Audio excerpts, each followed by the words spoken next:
Our new partner who I'm really, really excited to announce we are working with. Super, super stoked. Thank you, Angie Huberman, for this connect. It's incredible. AG1 Athletic Greens. I've been using them for a while. I have them every morning on an empty stomach.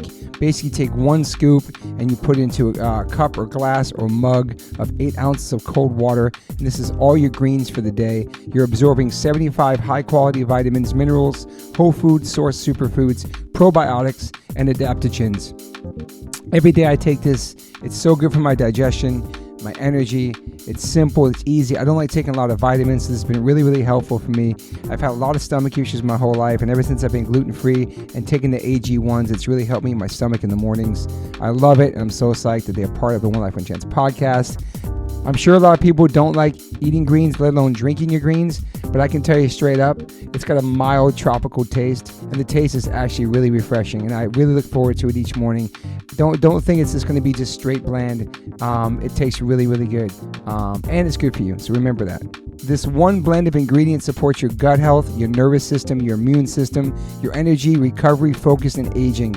It's incredible, just 1 scoop, especially for musicians who are vegans or just musicians in general who want to get those daily greens. You can get the packets. It's incredible. I just gave some to my friend Derek from Sepultura. He traveled the whole entire world this summer, and he had those every single day. He said it saved him. I bring AG1s with me when I travel. It helps me stay healthy. You know the deal. If you're on tour and you are a picky eater, but you need to have your greens, sometimes catering doesn't have greens. Sometimes you miss the catering. Sometimes you miss the backstage food. Sometimes it's too late after the show to go get food that you like. So if you just have a scoop of AG1s in your hotel room before you go to bed, or you're in the hotel room at night and you're starving, you want something healthy, boom, life changer. Right now, it's time to reclaim your health and arm your immune system with some convenient daily nutrition. That's all you need, 1 scoop in a cup every day. That's it. No need for a million different pills and supplements to look out for your health. This is it. I'm super psyched. And to make it easy, Athletic Greens is going to give you a free 1-year supply of immune-supporting vitamin D and 5 free travel packs with your first purchase. All you have to do is visit drinkag1.com/OLLC.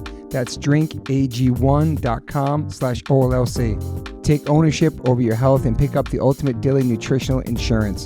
This is incredible. I love it. It's just basic greens. For me personally, this has changed my life tremendously. I'm not a junk food vegan. I don't eat a lot of fake meats, so I'm strictly greens. And this has been a wonderful, wonderful new addition to my life. So once again, visit drinkag1.com/OLLC. That's drinkag1.com/OLLC. Get 1 free year supply of immune-supporting vitamin D and 5 free travel packs with your first purchase. That's drinkag1.com/OLLC. Yo, Liquid Death, thank you so much for hydrating all my guests, taking care of me and my family and my friends. Love your water, love your brand, love what you stand for, love what you give back to the community.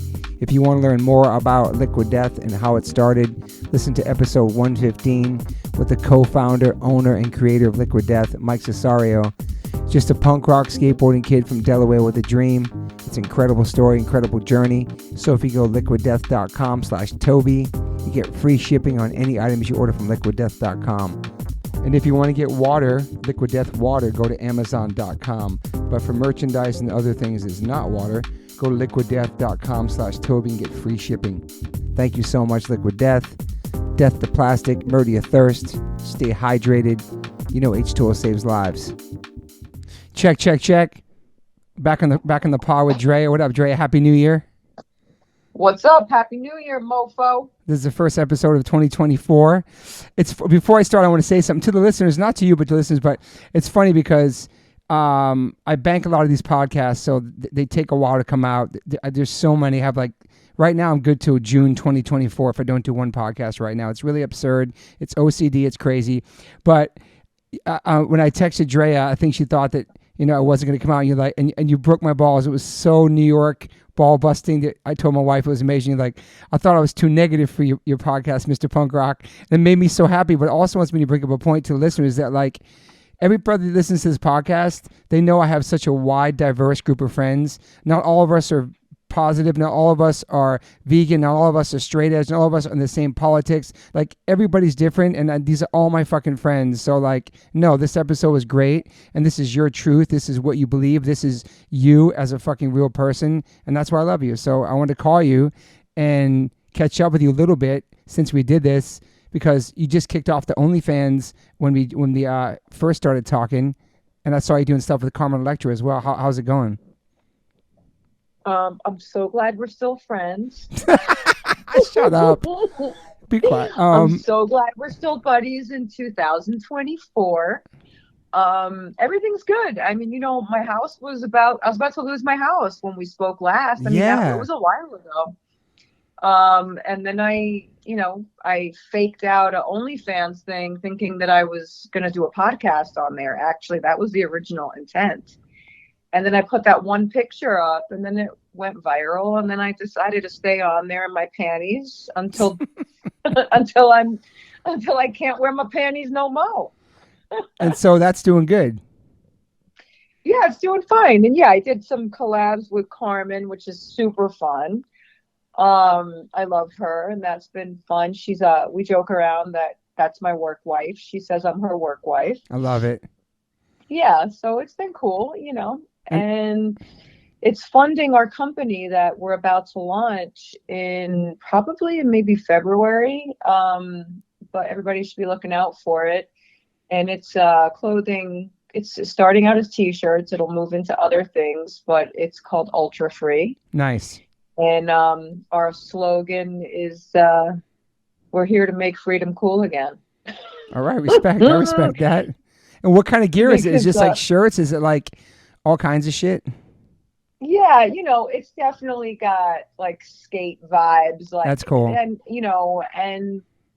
it'll follow in the steps of all of the stuff the kids like to wear, like Rip and Dip and Supreme and and like Blackjack. My son is always, I want this spider stuff and I want this bait stuff, and I'm like, fuck you, you're gonna wear Ultra Free and that's it, bro. I'm gonna create a brand for you because your generation needs to learn how important our freedom is, and the way this world has gone in the last 3 years, it's been slowly chipping away at making us think we're free, but we're kind of not. So the whole brand and the ethos is kind of geared towards that. But like anything that makes you feel confined. Do you know what I mean? Like it could be an illness or a state of mind. Or, totally. I mean, your whole thing is positive mental attitude. That's right, girl.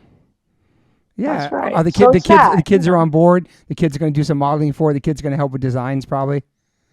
Yeah, they want to have their own like little offshoots. So there'll be the Blackjack brand, there'll be the Bama brand, hers will be Bama Gypsy because that's her name, and then his will be Blackjack. So he's already drawing his little things. The kids are working down there a little bit already, helping Robbie, because we set the whole shop up. That's awesome. Literally on the mountain. So it's all in our, Robbie goes to work in the morning around the block. So you're doing the printing up there and stuff too? You have a whole thing? Yeah, we set the whole thing up. Wow, that's cool. I never saw what they were doing. I know they moved one of my garages out, and they invited me in there while I was doing an interview with, that House and Habit chick, Jessica Reed Krause. Probably, yes, I think so, yeah. Yeah, she's awesome. She's got a podcast too. So they came here to do a profile on us, and they showed me the t-shirt studio on that during the interview. So I haven't seen it. I haven't even seen the interview, but I hadn't seen it yet. So I'm excited. That's cool. So that's coming out in February. And then what about since the strike's over now? Because when you were on last time, there was a strike. So now that the strike's over, how is that looking for you as far as, or is that what you want? Is that what are you trying to do movies? Are you trying to do stuff now? Are you just trying to stay home and focus with the kids and do that? And I mean, that's what I was talking about last time when I thought that maybe the episode was too negative for your PMA. No, you just talking about that was the time that was happening at that time, though. Yeah, it was happening, but I was telling you also. I think the mandates fucked me from the beginning. Yeah. So the strike meant nothing to me. I mean, the strike meant something to me in terms of the corruption that goes on within the industry. And all industries across the board, yours included, and and then the government, everything, all the crazy shit that's happened lately. But the strike kind of meant nothing to me because I already couldn't work. Yeah. But it was kind of like a slap in the face because they dropped the mandate and then the strike happened. So I was allowed to start earning, but then I was shut down again. So yeah, when I was running out of money, obviously with this house and all of the stuff that was going on, yeah, now that it's opened up, I don't really even know. Like, I was dropped by my agent without a fucking word, like real scumbag Hollywood shit. And I don't care if she, he, whomever the fuck they are hears this. Yeah. But I felt like, I don't know. I just feel like maybe I'll continue in this industry, and it depends on the job. If something, I've never really gotten anything I've gone looking for. Certain things of everything you've ever seen me on has landed in my lap. I know, There's it's something incredible. cool. Yeah, and if anything cool like that lands in my lap again, I mean, look, I think that someone should come knock on my door to have me play like a porn star now. that could happen. I mean, a biopic or something about somebody. Yeah, that could happen. But do you still feel passionate as an actor? Like, do you feel like you still haven't got that role, or you like now at the age that you're at and your kids are this old and they're growing up and you're in your house and you got your man and you got all this other things, you get OnlyFans. Do you feel, I don't know, the passion for it still, or like the need or the want to go out there and be auditioning for shit? No. I mean, I never was a big auditioning person. I don't think I've ever gotten a job from an audition except for Sopranos, which was one line. Yeah, that's crazy. But I think, what was that? Oh, fuck. I just lost my train of thought because I'm staring out the window at how beautiful it is outside. It's so nice out. I have some passion projects that I really, really love. Yeah. That my mom wrote that HBO that's cool. had bought from us many years ago after Sopranos ended. It's about my family. It's about my great-grandmother, who was the only abortionist in 1950s Harlem. It's not about abortion. There's so much controversy around it, and there always was. That there was always a hard time making it, but all the right people were always interested in it because the level of artistry and the way she wrote, she's the only person who writes like David Chase. Wow. She might be older than David, but she taught playwriting in New York for years. And she's a great teacher. Herbert Berghoff and Uta Hagen, the big dogs in the acting biz, in the 70s and 80s, 90s, they directed and acted in everything that she ever did, but none of her stuff's published. I do want to focus on publishing all her work and then possibly getting her show made. But I don't know if we'll get that far. Right now, we're considering the possibility of attaching a semi sort of podcast situation to the Ultra Free brand. Okay. If we can get it together. But right now, the brand is going to be the focus. And the brand is, we're going to be setting up a website that's sort of like a little art house thing. I don't know if you know Robbie's videos. Robbie, so that your listeners know, is the drummer from the band All Them Witches, and he does all the art and all their merch, and they do really well with that stuff, with their merch. They sell tons of merch. So he's doing all our merch, and we're going to be having this website that's like all his artwork, basically, where it'll all live on the website called Ultra Free, and it'll be a lot of spoken word videos between he and I, and everything relates to a not political, but like a funny thing that's happening in the world at the moment. So there'll be limited edition t-shirts that go with each topic. So we'll make a little video for each t-shirt, and then that t-shirt will only be available for a limited time. And then there might be a podcast. If we want to expound on that subject a little bit, we'll do a whole podcast devoted to it. So it's not necessarily like a constant weekly podcast. Yeah. Mm-hmm. It'll be like that. And then there'll be regular merch that's always available, but the limited edition stuff will come with the video. And it's kind of like, it's his music with his writing, and I'm going to be acting everything out. That's awesome. That's pretty amazing. I'm excited. And you could do that on OnlyFans too, because I know Whitney Cummings just dropped 2 specials on Whitney Cummings. I mean, for her stand-up, you could do a podcast on OnlyFans. It's not just what people think it is. It's a yes. We're actually going to start doing a show on OnlyFans. Me and my old friend Heidi. Listen, all these chicks cook on OnlyFans, which is like the thing. I don't know why they're not cooking naked, but they're cooking, and they're boring, dude. They're boring. So Heidi was like, let's do it, you and I. And it's like a psycho Italian cooking fest. It's awesome. And we're so crazy and goofy. So we'll do a little Italian cooking show on OnlyFans. Look, OnlyFans is my freedom train. That's what I call it. It is my ultra freedom train. It got me out of so much trouble, and it made it possible for me not to have to wrap my fucking mouth around another dick in this industry, if that makes any sense. No, it does. Figuratively. No, for sure. Figuratively, not literally. Good for you. So now I'm just sucking my own dick, Toby. And getting paid for. I like what you said in the episode. This episode, like, you're pretty much naked most of the time on Sopranos and all those different outfits and underwears and slips and all this stuff. And it's like now you can do the same thing on here and get paid. Yeah, I mean, the OnlyFans thing is awesome for me because, first of all, I know this sounds cheesy. I know a lot of women say this and stuff, but at my age, the fact that, and listen, I've been offered these AI deals, like, we can just AI you and you don't have to even take your pictures anymore and this and that. And I'm like, hell no. No, dude. I love walking around a fucking set at my age in my underwear. Dude, hell and yeah. Seeing those pictures of me now and feeling like a sense of pride. Like, I feel good about it. Like, I don't have any regrets doing it. At first, I was nervous. I'll be honest with you. For sure. Like, I was having weird nightmares about it. I was having slight panic attacks. Like, how could I do this? I've been so private my whole life. You have, yeah. I have been, and I've never taken selfies. If you look at my old Instagram, like, it's rare to see a picture of me in anything, really. I don't promote myself. I'll promote things I'm involved in. But it's never like I'm not a selfie queen. And now you go on OnlyFans and it's like selfie, selfie, selfie, selfie. And I'm looking at myself and I'm like, oh my God, like, I never really paid attention to myself. I was always paying attention to everybody around me. Yeah. But I never really put any focus on me.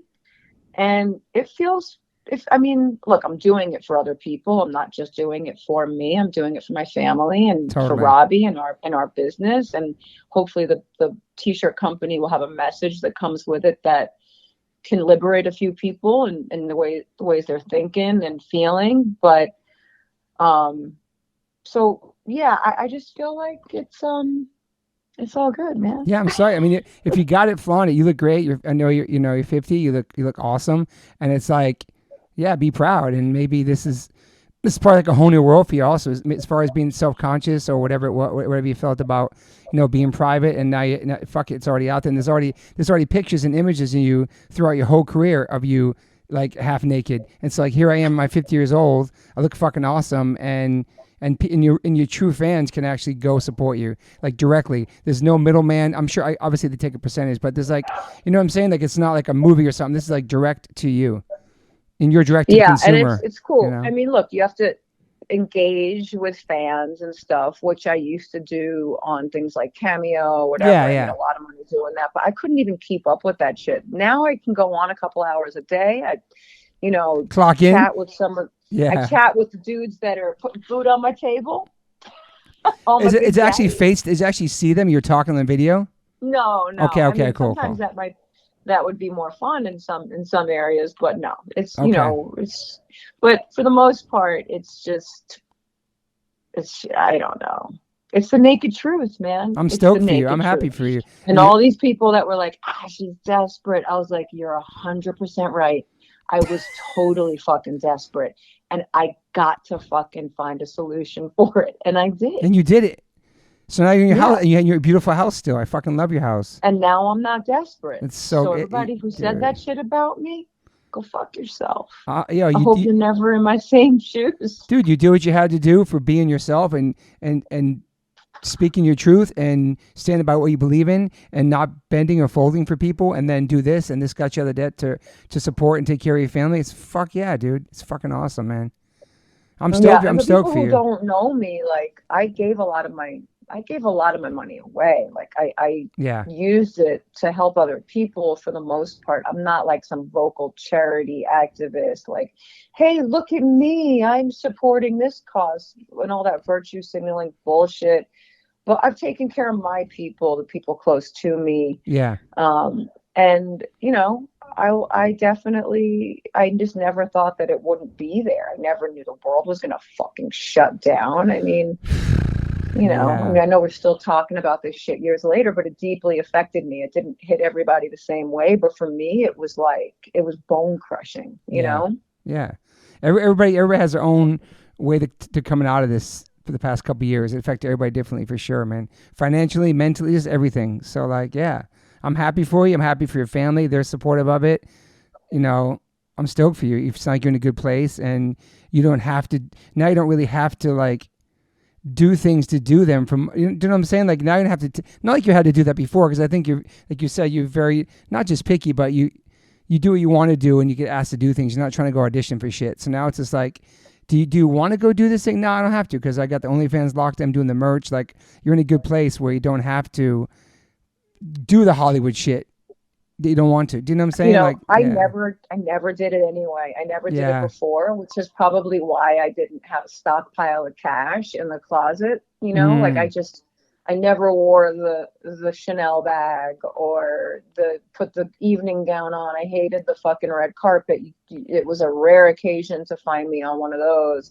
I didn't go to parties. I never schmoozed. Like I knew how to act. I never got down with being a celebrity. Like it was never my thing. So, you know, I knew I would not be as fruitful as others. When opportunity came, I turned a lot of it down over the years for my children, because I would never ever have my kids raised by a nanny, because I was raised by a nanny.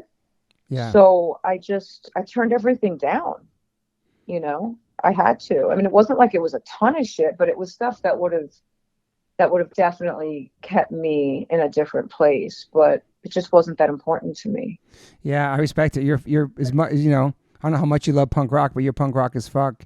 You know, I have a lot of friends in the punk rock world that don't speak out or talk about things or, you know, do the shit you do by your own rules. And I have so much respect for you for that. You know, as my friend, as an artist, as an actor, as a mom, you know, like you really just, you keep it 100, man. You're fucking LES girl for life. Do you know what I mean? Like, you're fucking. Thanks, Toby. So I appreciate your realness. It wasn't easy for me though. You know this was not easy for me to say shit. Like I was shaking in my house for 3 years, like literally petrified that my bank accounts were going to be tapped. And I mean, it didn't even matter because all the money fucking left anyhow. But I was so afraid to be outspoken about any of it.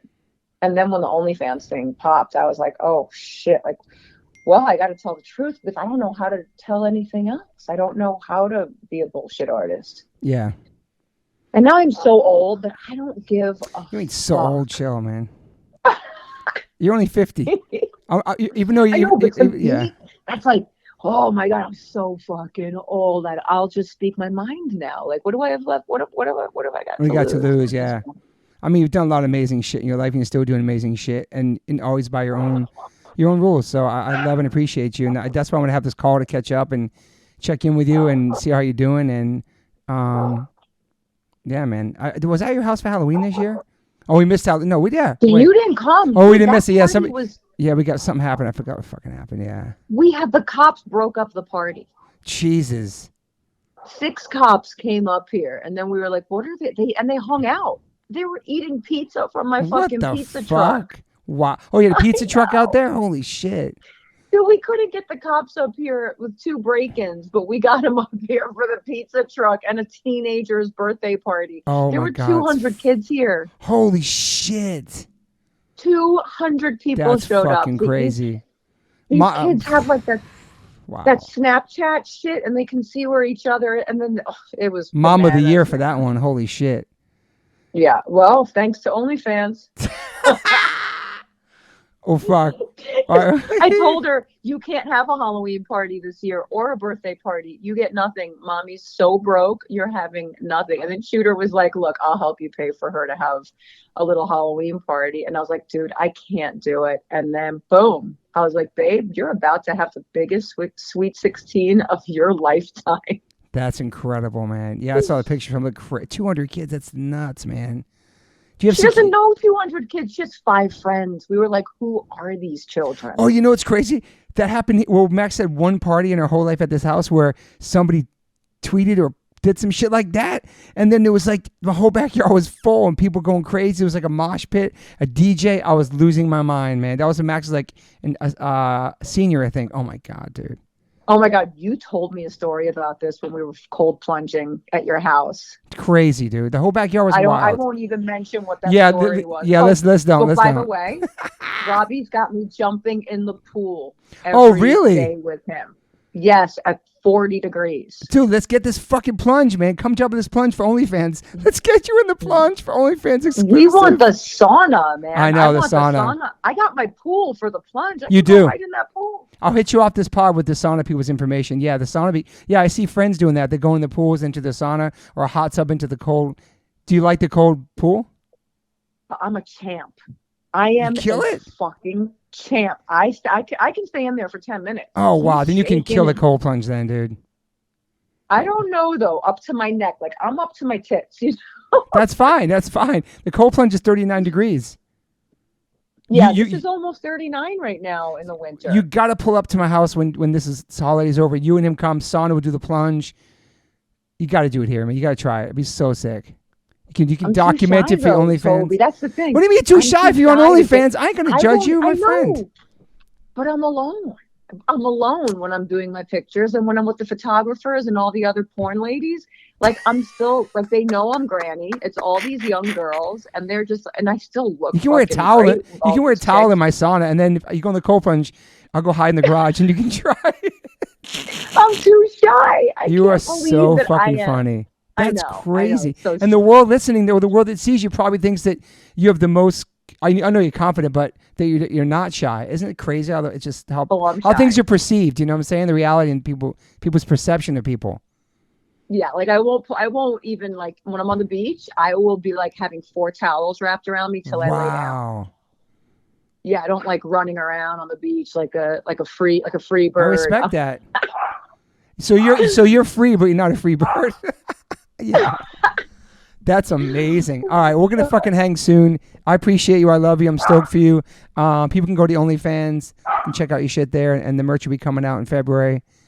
Shout out to Robbie and your family. Just look out for Ultra Free. The website's there. It's just not populated yet. You know, it exists. The Instagram is up, but there's nobody on there yet. So just follow us at Ultra Free with 2 A's.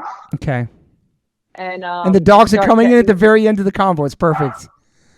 Yeah, we need followers on the new Ultra Free. So come on down. All right. Well, Happy New Year, and I appreciate you. And you too. You hear these fucking dogs? Yeah, but they waited to the end of this convo. It's great. I'll see you soon, and Happy New Year. You too. Love you, my friend. Bye. Bye. Welcome to the One Life One Chance podcast. I'm your host, Toby Morse.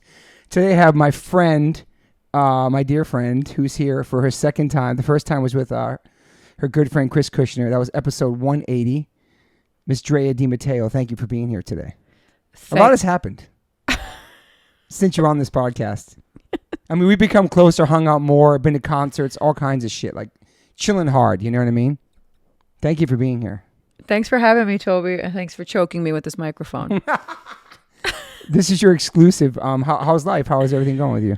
Everything's okay, except for the fact that I have this microphone in my mouth. Well, maybe we can start off with the I'm kidding. With the strike right now, because that's a big deal for an actor. Am I supposed to call it? Can you say actor or actress anymore? Is it just actor? I mean, depends on how woke you are. Exactly. I can call you an actress if I want. Well, let's just say that I always called myself an actor because I was woke before woke happened, and now that this whole movement got passed, now I call myself an actress because I can't sign up for that shit. Okay, so you're an actress. So welcome. So how is it right now? And as far as the strike is concerned, I spoke to Grillo yesterday, and Rappaport, well, it's not, people in the mix, people that have been acting for many, many years, and what it actually means, what's happening right now. Because I'm not really in that world to know what is really going down. I know that we spoke on the original podcast about like no residuals from Sopranos and different shows like that, just getting paid a lump sum of money or salary or whatever you were getting, and then there's no residuals like when you put a record out and get royalties. And then I was explaining the other day that kind of like Stranger Things and shows like that, those actors and actresses don't get no residuals. So is that kind of what the strike's about? Like not just like a one-time payoff for these like Netflix shows and stuff like that, or I don't really know what it means, like what people are out there doing for it. I mean, how it affects you. Well, I'm a whole other subject when it comes to all this, because I literally have no idea what my industry does. I don't know the players. I don't know the people. I didn't know we were striking. I've been MIA and kind of retired since the mandates. So I just kind of stopped acting. But then the strike happened, and yes, I mean, I was surprised to hear that thing about Stranger Things and those kids, but I'm not, because the streamers, it's like with you guys. When we were at Metallica the other night, I was like, yo, remember how Lars fought for Napster and all that stuff? And people got like, so pissed at him. But he was right. He called it. And they didn't need it. Yeah. Those guys don't need it because they're going to get paid by Live Nation and whoever the big players are and the shareholders. Totally. But he basically would have paved the way for smaller artists and up-and-coming artists to still get paid for their music. Yeah. All the downloading and shit, yeah. Yeah, I mean, I feel like it's a double-edged sword. Everybody, these young artists now have a platform that they can be heard on and seen on, but at the same time, they don't know how to monetize it unless they're touring with a huge band. Yeah. So, or even with a huge band, because you're just getting like an opening bill. But it's so messed up, and I guess the same thing with, Sopranos. Am I allowed to say Sopranos in this strike? Hold on a second. What do you mean during the strike? I don't know. I got like all these. Listen, I get an email telling me what I can and can't do on my social media platforms. First of all, social media to me is bizarre. I don't even understand it really fully. And myself. You're barely on that shit too. No, I never do anything on it. I mean, I promote whatever little things that we're doing and stuff, mostly stuff with Chris, because I have zero interest in my own industry. I'll promote other people, but myself, meh. But then with the strike, I was told I can't post like a picture of myself from anything I was in. I can't mention any networks. I can't mention my character's name. So I don't know if I'm even allowed to talk about shit. I know that's photographs. I don't know if I'm allowed to even say anything. So let's just say that show that I was on about the mafia. Did you sign an NDA? Like you sign anything saying 20 years or whatever years from now I can't talk? Like I don't understand that. Well, no, I mean, with telling you that. No, now because of the strike. Okay. Screen Actors Guild. Don't promote anything because people might watch if you talk about it and then nobody gets paid or something. No, this is even more mafia. Okay. They're telling us, the Screen Actors Guild is saying, if you even dare to post anything of your past shows or self-promote anything that you'd been on before, they'll drop you as a union member. Wow. Okay. And so that's like everything. That's like medical insurance. That's everything, right? That's everything. And I'll be honest, the union has not been great anyhow. Yeah. I've heard that from different actors. There's a few people that I've been hearing. And, I guess my choices for who should replace a lot of people are not the most popular choices, but I don't give a fuck because I don't care anymore about being popular. I haven't been popular in a long time, especially since... I think you're popular still. Thanks, babe. I mean, I've definitely lost a lot of friends when I years, in the last 3 years, really learned a lot about the world in the last 3 years. So once you see things, you can't unsee certain things. But but with the strike, yes, I think that the streamers, there's just no way of measuring. They can measure. The big shareholders, the big names in the industry, like people like Vanguard and BlackRock and like all these kind of big that take over all these networks, but the actors are not making money. And I heard one of the studio executives said, "We'll wait till union members lose their homes." I saw that too. That's gross, man. I know. I saw that dude from Sons of Anarchy making it like a serious post about it. I forgot his name. The main scary guy. Oh yeah. He made a series like "You Try to Take My Home." It was like. Yes. It was, Ron Perlman. Yes. Yeah. So that's real then. That's like real. It's real. So they're coming for everybody's money and they don't care about it. Everyone is so savage right now. And then the other side Everyone's of it disposable. Disposable. There's AI. Oh yeah. Is that a real threat as far as for actors, like swapping out an actor for AI, or is this? I mean, I don't know what that means. I don't know. Yeah. Look. I just started this OnlyFans thing, right? So yes, we're getting into that. Okay. Yes. Well, I'm just going to say one thing about that. The reason why I was like, fuck it, I'll do it. It was kind of a joke. But when I saw that there are all these AI generated girls that boys create in basements and then they talk to the men that are subscribing.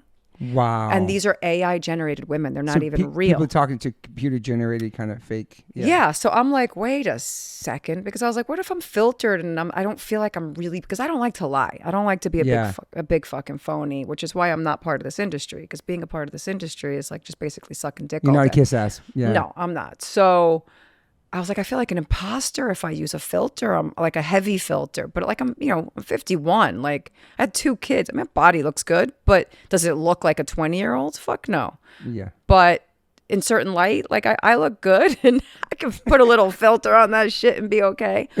But AI, yes, it's a threat because who needs the real thing? You can just there's a million fakes out there. It doesn't, because everyone lives in these freaking phones now. True. No one even wants to be in person anymore. I mean, that lockdown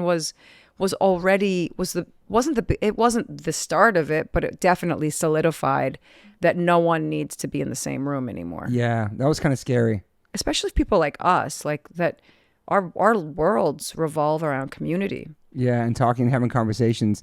The one thing I did notice during the pandemic was, for such a negative cesspool the internet is, I feel like it definitely connected a lot of people that were going through the same thing at the same time, which is stuck at home in a sense. And you could see different countries and people were doing this shit who had it worse or whatever the case may be.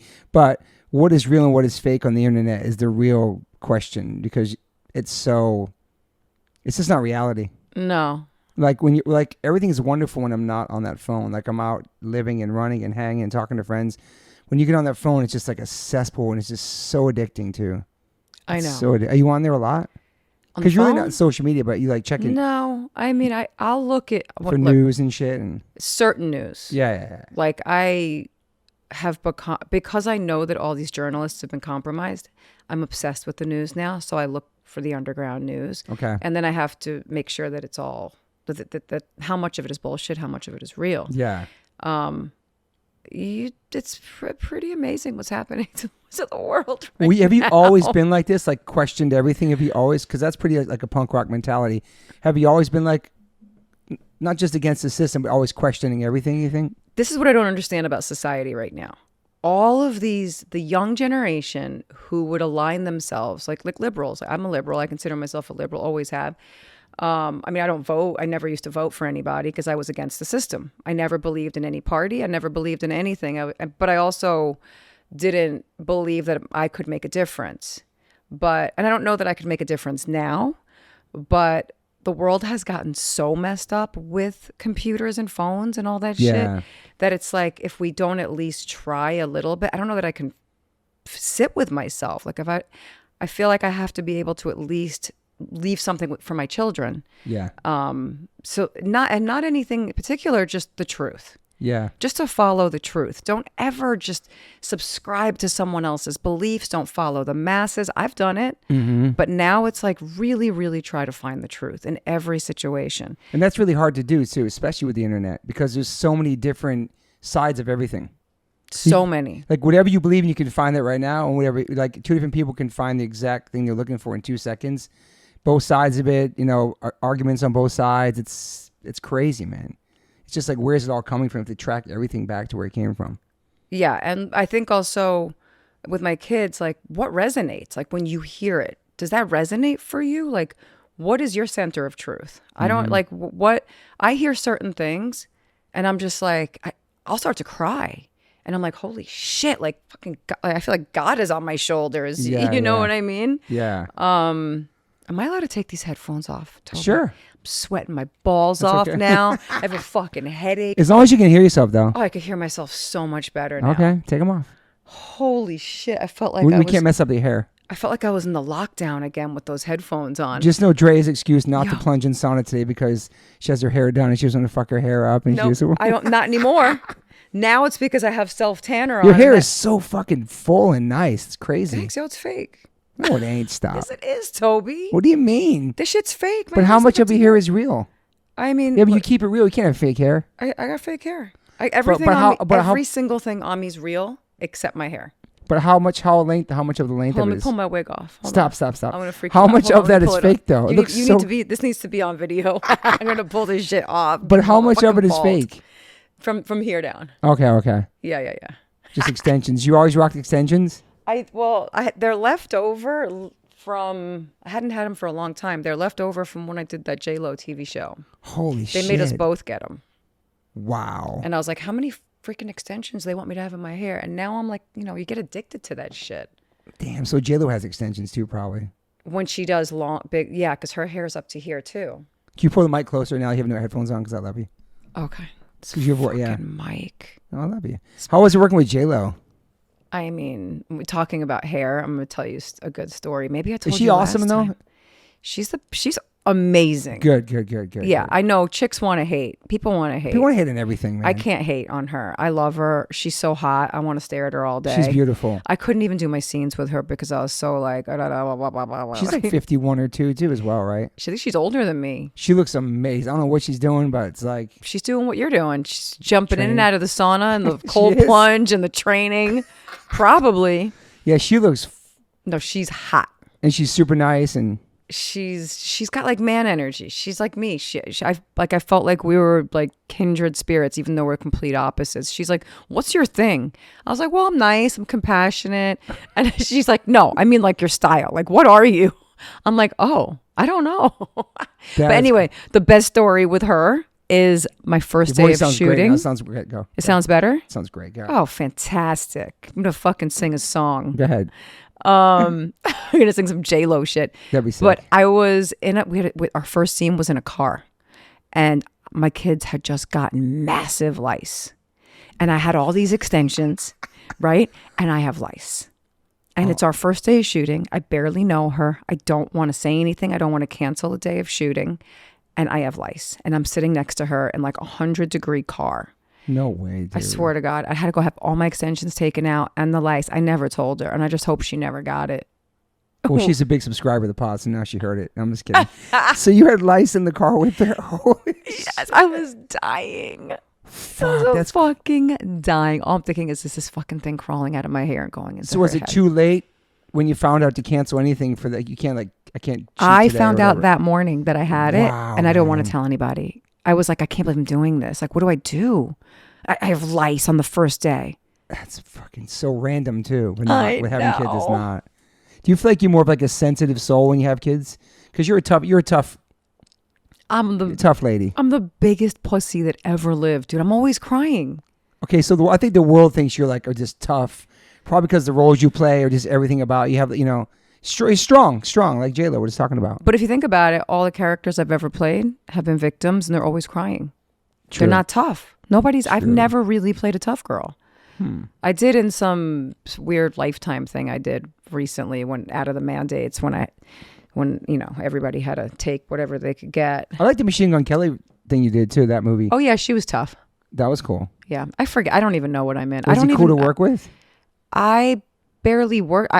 No, at the end, I basically walked onto that bus and played that scene with him. He was already in character. Damn, okay.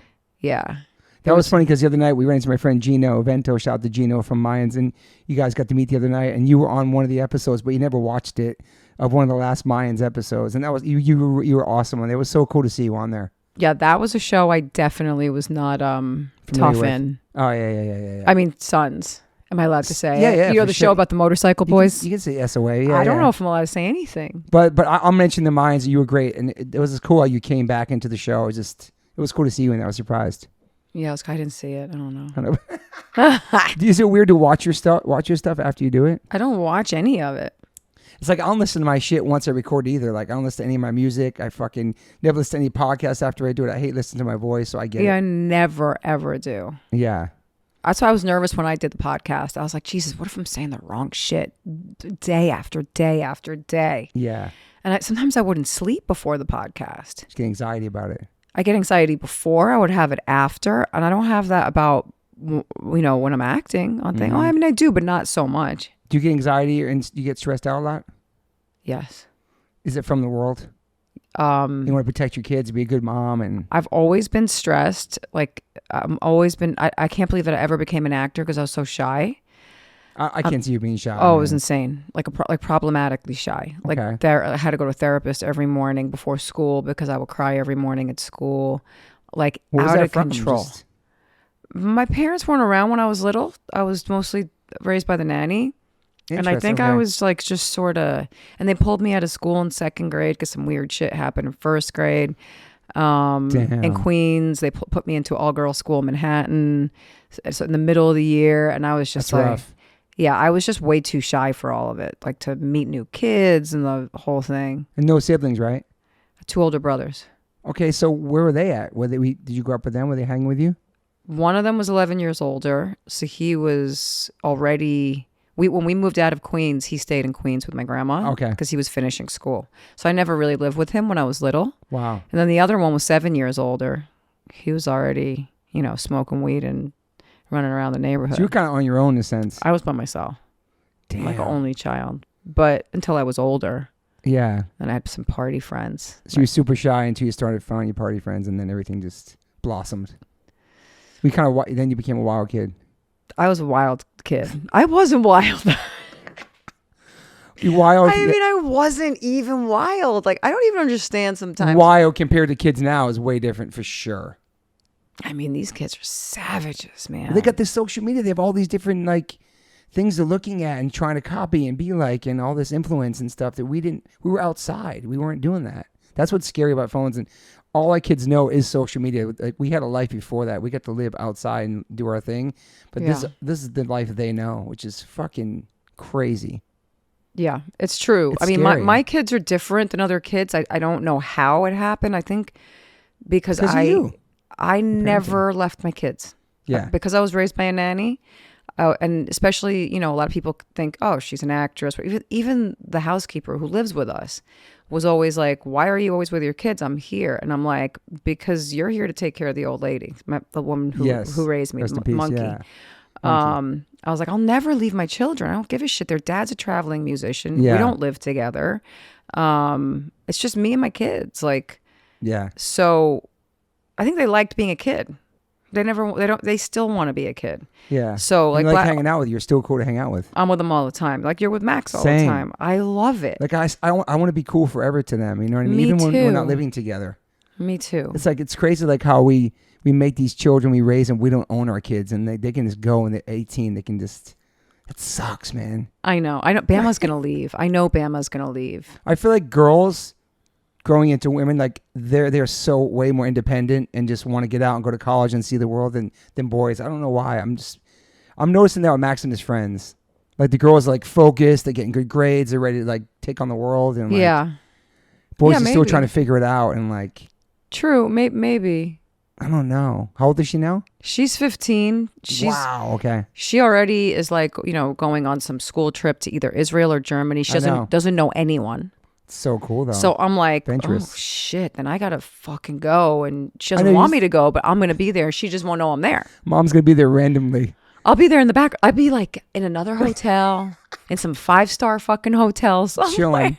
But did you travel as a kid that young? I went on a school trip at 16. Okay. I went to Spain. Okay. And my story going to Spain.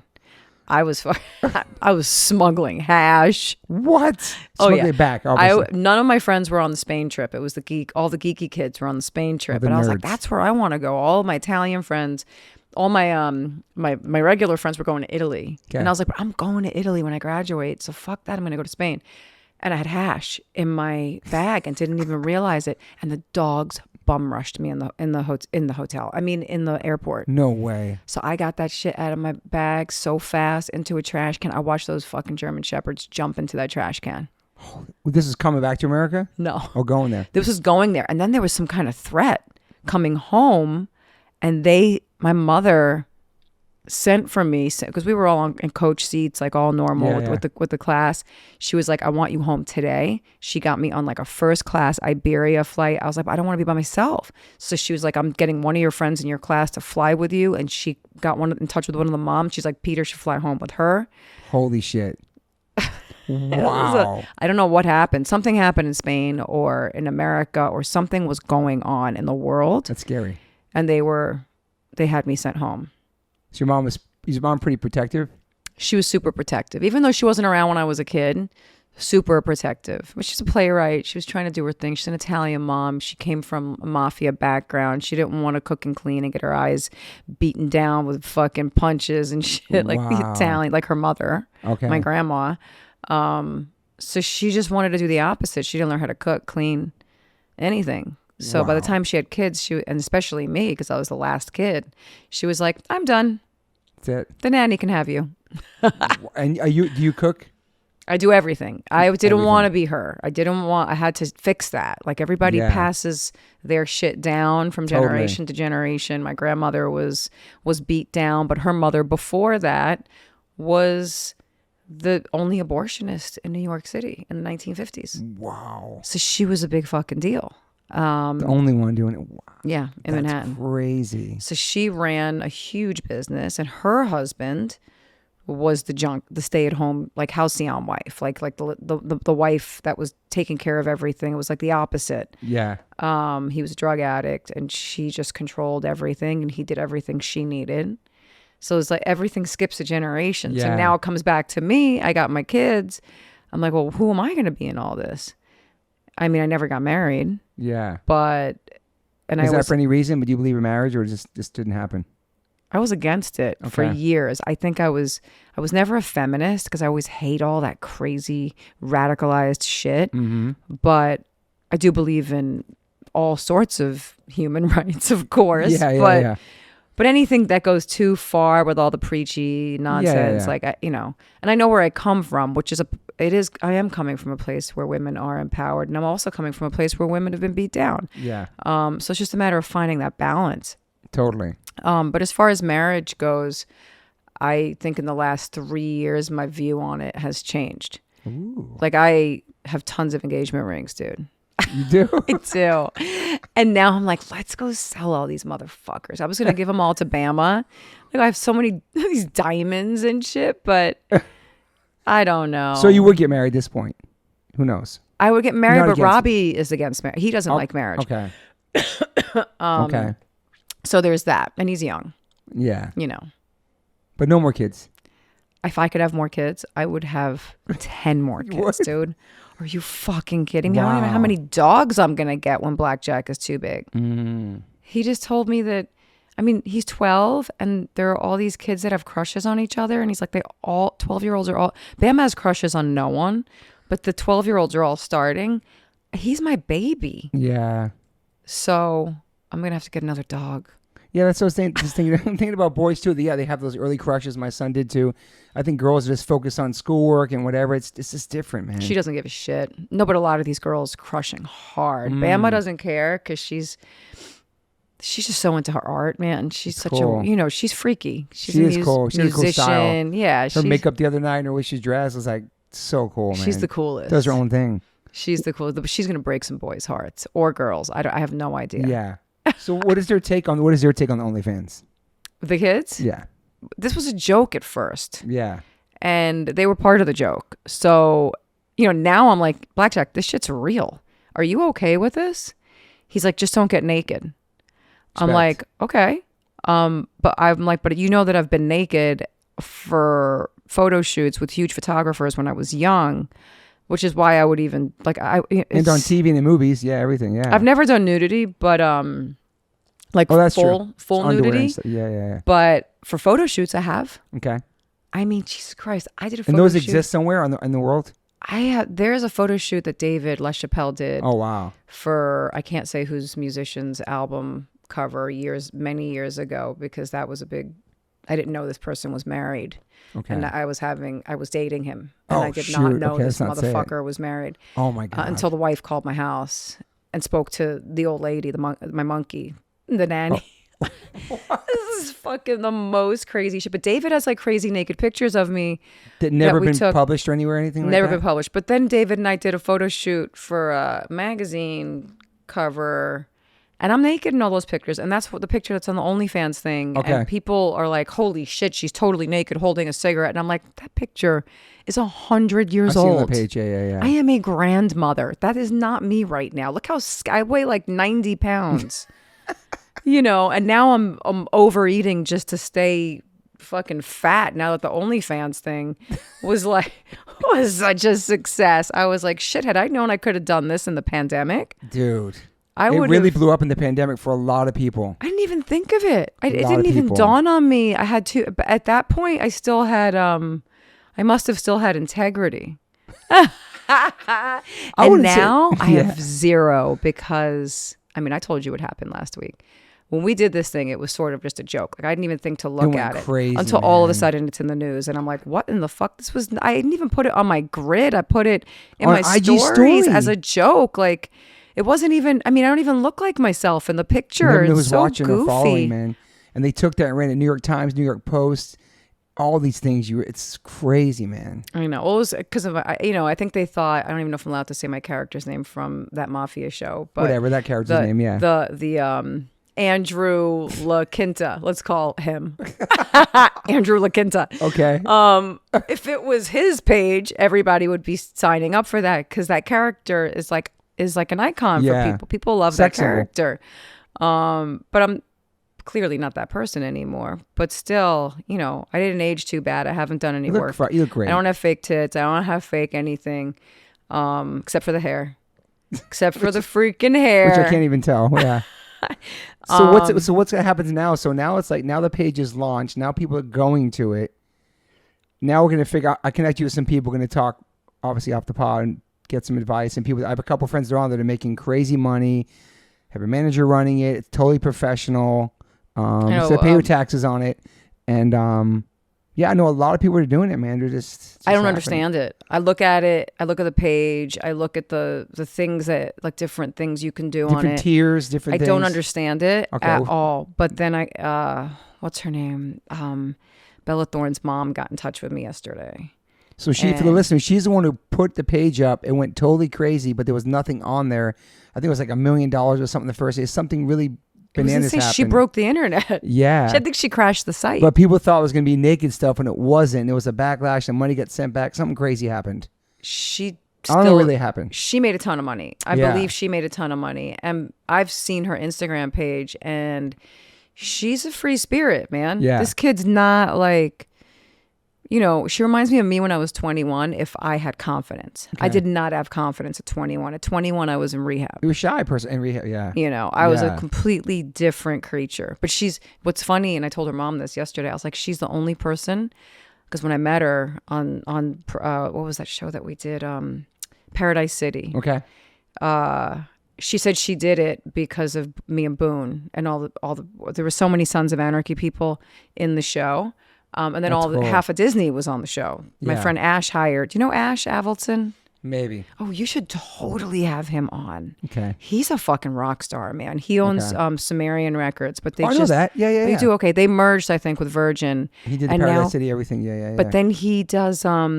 He just keeps making. He made a TV show. Now he just did a movie about female wrestlers in the fucking 50s. Oh, that's cool. Like he is the boss. Okay. He's awesome, and I think he signed Smashing Pumpkins. That was like a big one for them. But the companies merged. He's awesome. Anyhow, when the movie comes out, you should have him on the pod if he's allowed to promote anything. A director's We're promoting OnlyFans today, though. That's okay to promote. Okay, that. So anyhow, Bella Thorne. I was like, she's the only person that could play me as a kid. When I met her, I was like, she needs to play me as a kid because she, like the way it was, and I told her mom this. I was like, it was the way she smelled. She smelled like me. She had those hairy pits just like me. I was like, this hippie chick. Anyway, adorable, so cute. But anyhow, the mom is, I don't know if I'm gonna. She's running like a business to help us out. I don't know how to handle that page. I don't know what to do. I know. I don't know. You just put it out there, though. You put the bio up and the link up and just set it up and just put it out, and that's what happened. Yeah, I mean, I give them the pictures and then they just run with it. And just, I just have to tune in every now and then, talk to a few people. I didn't know I had to talk to people. But not really directly, supposedly. I don't know how it works, man. Well, I don't think we're supposed to give up those secrets. Sorry. And so you have to take new photos, updated ones. New? Did you say nude or new? No, new photos. Yes, Robbie and I have been talking about. Robbie's my boyfriend, guys, from All Them Witches, the band, All Them Witches, the drummer, very handsome, wonderful young man, really fucking hot. I'm just kidding, but I hate saying. He's in my garage now, working out because it sounds like I'm 12. My boyfriend. So I'm gonna say my buddy Robbie, my buddy Robbie. Great band, by the way. I got to go see them a couple months ago, thanks to you, and I never even knew that music, and it was crazy. Like 3 sold out shows at the Troubadour. I love his drum style. The crowd was amazing. It was awesome. Yeah, different world for me. It was cool. They're gonna do the Ryman for 2 nights now. That's but awesome. They're everybody's starting families and getting married, and so he's the only one that is ready to go. Yeah. But the rest of the band is in the midst of like a new baby, a new marriage, real life, all this stuff. So he's bummed because he wants to move. So I've convinced him to start this little business with me because he's a merch master. They make more fucking money on their merch than anything else. You should do your own merch. You had merch before. It was awesome. We're gonna do it. We're gonna do something together. That's cool. Called Ultra. And it's all about, being ultra free. Nice. Ultra happy, ultra horny, ultra fucked up, ultra psychedelic. Ultra everything. Ultra everything. Would he do OnlyFans with you or no? No, but it was his idea. Yeah. It was his idea, and it's more to just like, we want to raise money for this thing that we're going to do, because that, I don't know that I would do another podcast, but if I do it, Gangsters and Goddesses. I don't know that I can't do that again. But a lot of people have been asking me to do one that's, news-based. Yeah. Not I so can much. see you doing that. Yeah, and it's not Chris's thing. And I hate podcasts, that. I know even though I'm on your podcast right now. I appreciate you. I just love you. Thank you. I'm also not used to doing podcasts in person anymore. Everything's like over the phone. I don't like that. I don't like that energy, the lack of energy. Yeah. I waited for years to get people on my podcast. 4 years for a couple of people recently just to do a face-to-face. It's so much better, man. Yeah, it is. The Zoom ones, I never did a Zoom one. It's just, I don't know. I know. My friends started, the kids from the show, from the Mafia show that we were on. I saw that. They have a new one. They have a cool. They had one before. Like I forget his name. It was 3 people. Them and one other person. Pajama Pants. Yes, is that still the one? Nope. They Jamie moved to Austin. I saw that. So Robert was here, and Kasem, the other kid, was here, and they ended up breaking it up because they didn't want to do it over Zoom anymore. So Robert Eiler, he moved there to be with her. Oh, that's sweet. Man. They are some real brother and sister. I fucking love them so much. And the name of their podcast now is Not Today, Pal. Okay, that's cool. Not Today, Pal. Yeah, and today they just. That's so cool. I saw the funny when they were on. Did you see that today? Movie, I think. She got a UTI and they were talking about it on the show. And then he went and got all of these people to send her condolences for her UTI, and they cut it together and put it up today. Oh my God. He's nuts, dude. He's fucking crazy. He's cool though, right? He's the best. I love these kids so much. I can't tell you. Robert and I have remained really close. And Jamie to me is still just like this angel. Yeah. So their differences together. I'm just here to promote their podcast right now. So now they're both in Austin doing the pod together. Yes. Does he have kids too or no? No.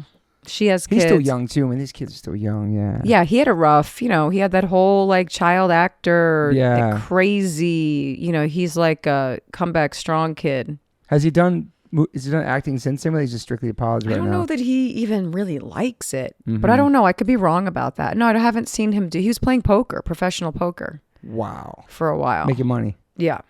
So I know we talked the other day, you don't really read comments on your social media, and I know Bam looked at a couple things about the OnlyFans stuff, but what does the press think? Why do they think you're doing the OnlyFans? What are they trying to say? Anything?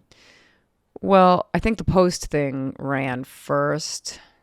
Maybe because of the strike. I don't know. That's a pretty good reason, but it didn't even. It's for me. It wasn't even like, oh, I'm doing this because of the strike. Yeah. It was. What literally, made you think about doing it? Just my Robbie's assistant was doing OnlyFans. This kid with like chicks, making 2 chicks, crazy money. I don't even know. I didn't know anything about it. Did you realize how big it was? No, I didn't know anything. I know nothing. I still don't understand it. I still don't know what I'm doing. I freaking love it. I'm like the young kids tell me go this way, and I walk into this, and like I just said, don't follow the sheep and don't do whatever anyone says. But in this situation, I was like, so wait, you're saying that if I show my feet, I can make money doing that? Because there's people for everything. It's so bizarre to me, but to me, it's just another platform for PR, I guess. And I don't really do PR. Like I haven't had a publicist in years.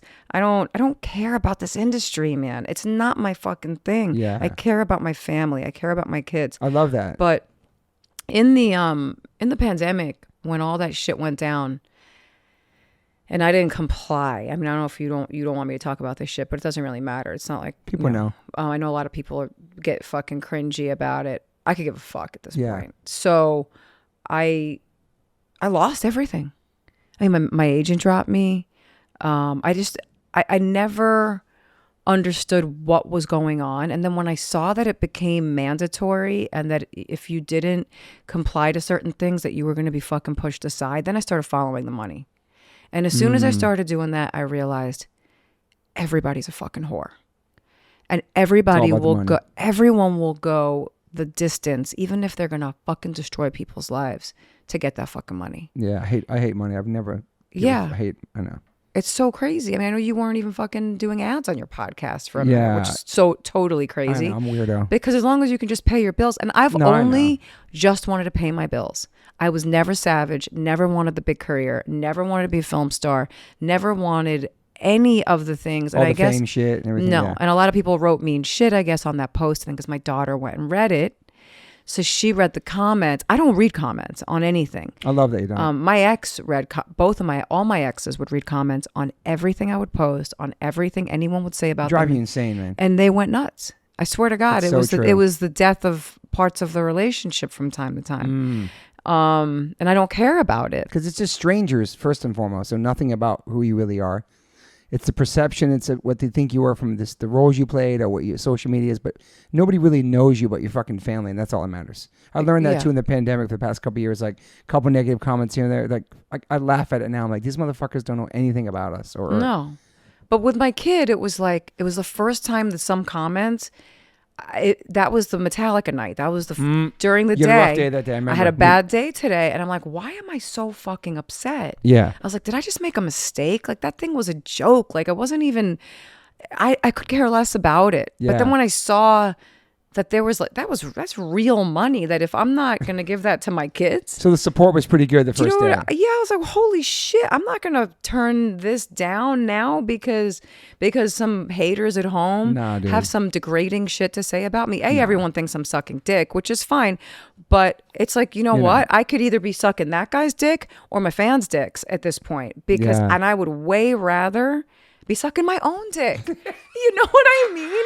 Yes. Like, I'd rather be there for my fans my fans love me. They always have. I walk down the street and the money helps your Same family. shit every day. Yeah. But I never monetized anything on my back. And every one of the Sopranos or SOA, everybody made a killing off of their personas. And I didn't, because I live for family, love, what goes on in my house, dinners, shit like that. The only thing fame was ever fun for me, two things: concert tickets and good seats, and fucking a restaurant dinner table, like getting a good seat in a restaurant. Yeah, that was it. I could give a shit about the rest of it. Yeah, So when I saw all that, I definitely was like, she's a kid. These things are suggestive, and she hears like. What if she's hearing that I'm a loser all of a sudden? Mm-hmm. I have been the most badass fucking mother, turned down every fucking project that was inconvenient to her life. And she knows that. But it's still... I know what you're saying. She watched me give up everything in the last 3 years. Yes.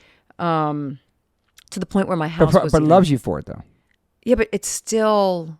She's still a kid. I know. You know what I mean? Like, she's still a kid, and she's still hearing people say really fucking gross shit about her mom, about, kind of being a loser and shit. And I'm like, I'm not signing up for this shit. And I don't, and obviously for a moment there, it took its toll on me. I was like, fuck that. And then, of course, all I had to go was listen to Metallica, and like everything changed in a heartbeat. And then you went again too. Yeah. And then I was like, I'm going one more time. That's the power of music, shit. Though. Power of music, man. And it was always more important to me than my industry, which is why I didn't care. And I wasn't going to take a job that wasn't convenient for my kids. Yeah. So I turned down a lot of shit. But luckily, the things that did come my way, that landed in my lap, were all, the biggest TV shows. Yeah. And that was cool, but I never really made money on those shows. I know you talked about on the first episode, like, I remember Gandolfini gave you guys checks for the royalties of the DVDs that came out of the seasons, and that was like a really big check and nice gesture. You know what I mean? Yeah, that was cool. But like, I mean, you make your money. So you made money the first day. People are subscribing to your thing. Now you just got to get it popping and get it grooving. It already started, so it's like no turning back now. Yeah, I mean, I don't think I'm going to just shut it down. I mean, no. I was like, do I really want to do this? But if it can look, I'd rather do things with Chris Kushner, my partner. Yeah. All day, and we always have to raise money for certain things. We're working on a drink together that she created. When this pod comes out, your wine will be coming out next Tuesday, which is tomorrow when this podcast drops. Your new wine's coming out, the Gangsters and Goddesses wine, correct? Gangster Goddess wine. We had this is another fucked up thing. And I'm gonna fucking blast these pricks out of the water right now because I don't care. We had a deal going with a company called Zonin. I don't even fucking care that I said their name. Chris is doing her thing. Let her do her thing. She doesn't. She wants to start our podcast to blast them out of the water. She had a deal. They first came to us. They wanted to sign us for a wine deal. We said great. They said they'll have the contracts over to us next week, and then they come back and say their CEO said that getting involved with someone from The Sopranos is corporate suicide. So they walked. Wow. I wrote a nasty letter, basically, not to them, to my partners, other partners that Chris and I have, just explaining how peasant-like their intellect was. Yeah, that's as crazy. Italians who consider themselves worldly winemakers, I was like, well, you people clearly have no intellect and don't understand Shakespeare or art or literature or anything, because The Sopranos stands as one of the highest pieces of art in history. So we laughed all the way to the bank. For you, maybe it was corporate suicide. Well, now it is corporate suicide, motherfuckers, because they just cost us thousands of dollars in legal fees. Thousands. Oh, wow. They came back. They courted us. They said they wanted to do business with us. They wanted to make a deal. They lost their other two female clients, so I think they wanted to replace them. And a company called Two Chicks, which is amazing RTD drink. And we figured we'd be their two broads. And they had us doing legal fees for like 9 months. They turned around in the end and said that we were difficult. I'm going to tell you why we were difficult. We gave them our trademark, 50% of our trademark. No one ever does that. That's crazy. But we gave it to them because they wanted everything. But we figured you're going to make the sauce, so we're going to give you 50% of everything. So who cares? Mm-hmm. I asked for photo approval. And they said no and put us in the too difficult category and cost me fucking thousands of dollars. I am furious. What do you mean photo approval? What do you mean? What does that mean? Like, they said if we fly you to Italy for a photo shoot and you don't like any of the photos, then we're stuck. And I'm like, A, that comes out of our money. B, I would never do that. I've been doing this for fucking 20 years. Yeah. You don't think I'm going to pick a fucking photograph that works? Yeah. I mean, and it's going to be written into the contract where you're protected and I'm protected. But I need that protection. Yeah. I need to be able to say, you can't use any fucking damn thing you please. Yeah. How would I be a gangster goddess if I was letting you fucking trample all over me? True. Do you know what I mean? And I wasn't being difficult. Chris was ready to give them what they wanted. Because I don't think she gets the implications of it. But I do, because it's my industry. Yeah. But Chris is the first one when she doesn't like a picture of herself. She's like, I don't like what this looks like. And I'm like, I know, so we have to be protected. Yeah. But it been going on for so many years. We have dealt with so many different wine and alcohol deals, and every one of them have turned out to be the fucking biggest scumbags I have ever dealt with. Wow. But these guys who I thought were the classiest and I thought they were going to be the coolest, fuck them. So now I have a new one coming, a whole different brand now. Within 13 minutes. Wow. Just to pay back our lawyer, just to not have to go out of pocket, just to take care of business like gangsters should. Yeah. Fuck these people. I almost lost my fucking house in the last 3 years. I'm not about to give you a fucking dime. So, but the lawyer was fantastic. I want to fucking take care of the lawyer, but these fucking dudes over a photograph. Wow. Yeah. So they obviously had just something have like else the going final on. Say for the photo of you guys or whatever for the brand's going to be. That's all you asked. They wanted out. They clearly fucking wanted out, and they didn't know how to get out in the final hours because their company's so fucked up. Not only that, afterwards I found out that the fucking father of the company was robbing the Venetian banks and robbing all the Italians in Italy, and they had fucking boycott zone and wine signs all over the place. They fuck with the wrong two bitches. Is it a big company too or no? They're a huge company. Okay. They sell to the freaking olive garden. And meanwhile, when they were like getting involved with The Sopranos is corporate suicide, I thought to myself, well, wow. Do you think that for an Italian like myself to align myself with a fucking Olive Garden? That wrecks my fucking brand, bro. Maggiano's, yeah. Suck my dick. That's crazy. That's crazy. I can't believe it's corporate suicide. I don't know what that means. That's like... Because they don't want to be associated with the mafia or whatever, but it's like they just handled their own affairs like they were the mafia. Yeah. Of course you don't want to be associated with it. Maybe there's some reality there then, assholes, because your granddaddy has been fucking robbing banks. Fuck.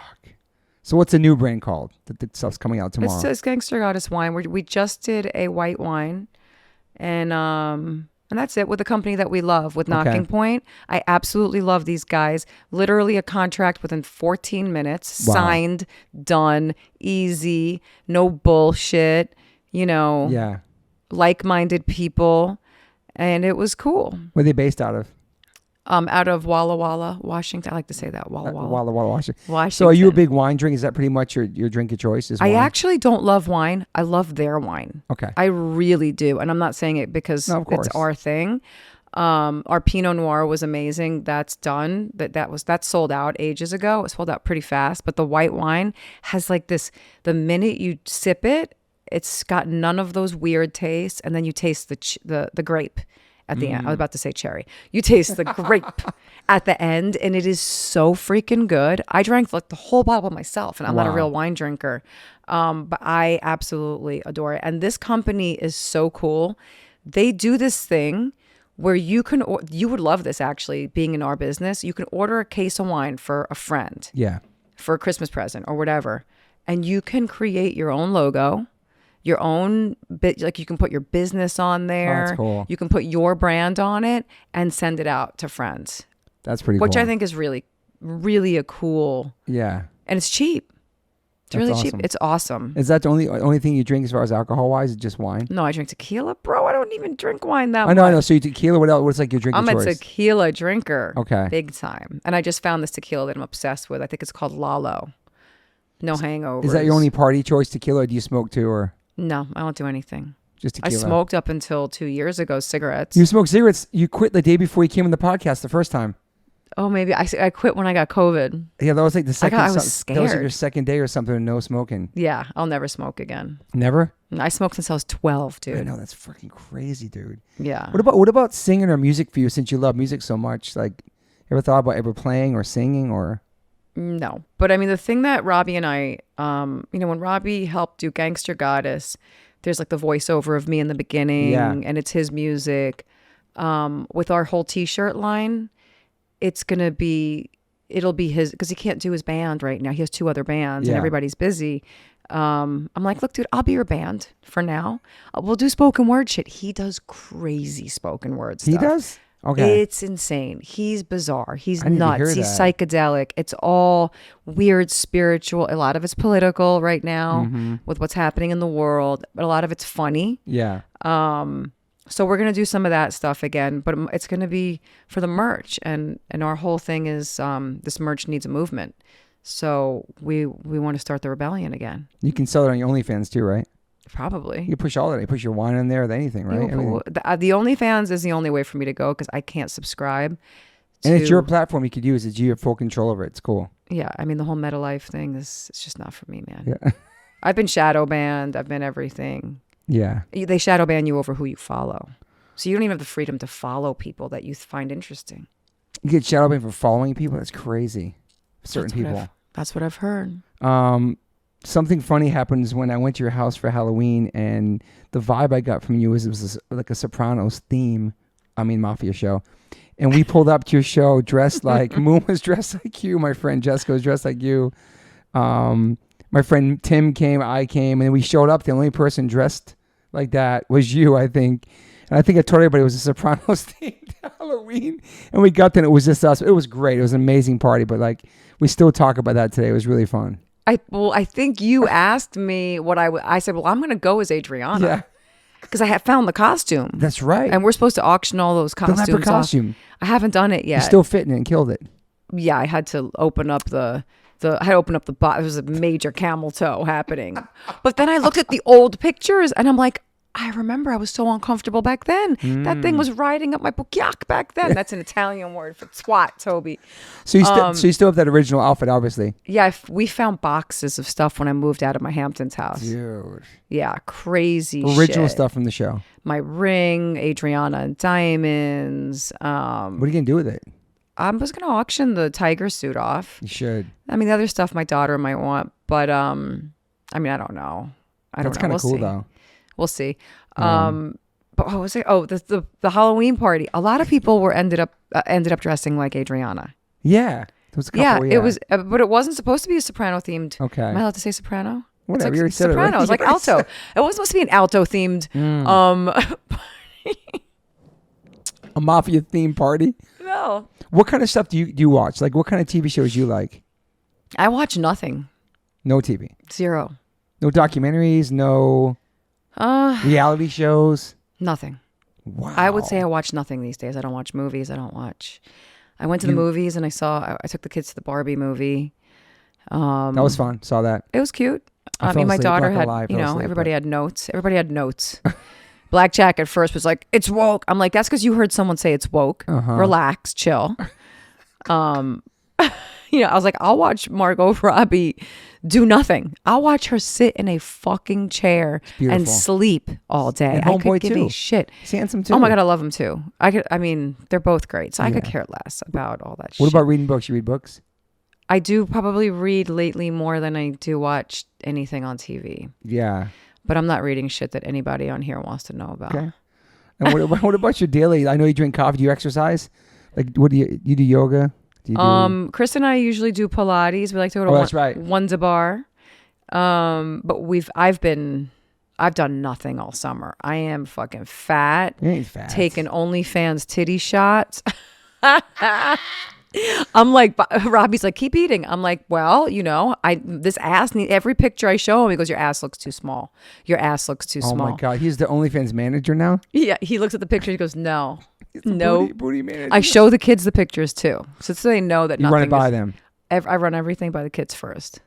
Yeah. I think that's cool that they're actually cool about it because, they go to school still. It's the internet. People can find out things in a second. Well, Bama's friends are like, oh shit, Dre's got an OnlyFans page. Bama's mom's got, those fucking dirty, horny teenage boys. But as long as they don't care about it, 100% don't care about it and are supportive, that's the most important thing to you, I'm sure. I think when they saw the money situation and that it's for doing literally nothing. Yeah. Do you know what I mean? It's crazy because if you probably have pictures on your Instagram anyway that are like you wearing barely anything from the past or some of your IG stories, and that's already out there anyway. It's like, now we're going to show you now. Yeah, and I also feel like I never was a selfie queen, never took pictures of myself. I do love seeing old pictures of myself where my body looks smoking and remembering like, wow, I thought I was fat back then. Like I was insecure. And now I am 51 years old and I'm just like, I can market this now?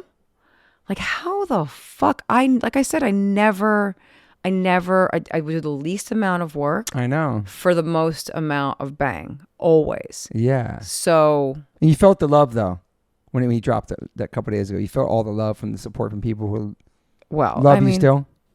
Yeah, because it's mostly fans. It's not a lot of weirdos, and even if it is weirdos, like there are a lot of weirdos. Of course, I'm a weirdo. I know. We're all weirdos. Who gives a shit, man?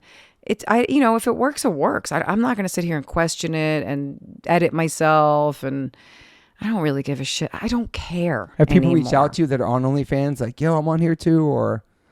I don't want to know their names. I'm saying like people. Well, you hooked me up with some people. Yeah. Shout out to Jenny Wyman, incredible, awesome woman that's going to help. And some other friends of ours that's in that world. You know what I mean? Yeah. You can shout out your girlfriends that are on OnlyFans. Yeah. Shout out our friend Kat. Shout out our friend Deja that are on there. Deja. That chick is hot. She might come by and meet you after this, actually. She's awesome. But yeah, just friends that I met both those girls through Chappelle. Lacey, my friend, comedian, knew both those girls, and they were just schooling us on what it entails, what they make, what they've done with it, and how it changed their life. And there's so many people on it. I've told all my girlfriends now. You need to do it. I'm like, come on it. You told Moon to do it. My wife. You.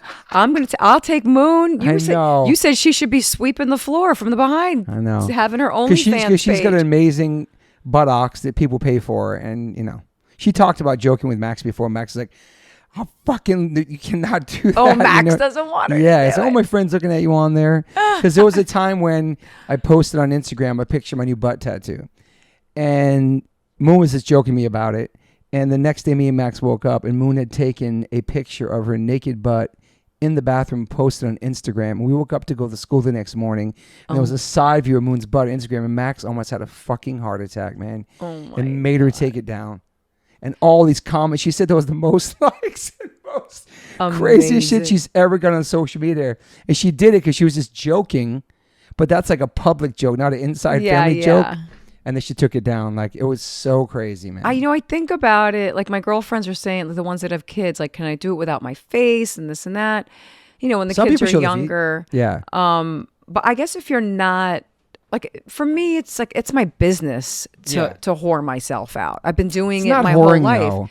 But I don't say that in a demeaning way. I know. Do you know what I mean? Because my industry and your industry, it's all whores, man. You know it is. Yeah. You got to do shit for yourself. It's very DIY. As much as OnlyFans is run by a company, you get to make your money and do what you want to do. There's no boss. You're not checking in with anybody. You just doing what you want to do on there. Which is why I'm not sure I want to go with the agency, because an agency will run it for me. And they'll take a cut. But I also don't, I don't like working for people anymore. I'm fine doing movies in and out, TV shows. I way prefer being on a TV show, but you're just on your own terms, man. You're a real boss. Yeah. You are a real boss, though. You've always been your own boss. Always been my own boss. And I don't fucking... You don't take shit from nobody. You don't say yes to everything. You don't kiss anybody's ass. And that's the reason why you're off the grid. That's the reason why you live the life you live. And I respect it. Well, this took me off the grid. I feel a little crazy. Well, this put you back on the grid from announcing only all of a sudden it's like all this attention. Yeah, it's a lot for me because I don't like... I'm really under the radar. Completely. Not anymore now.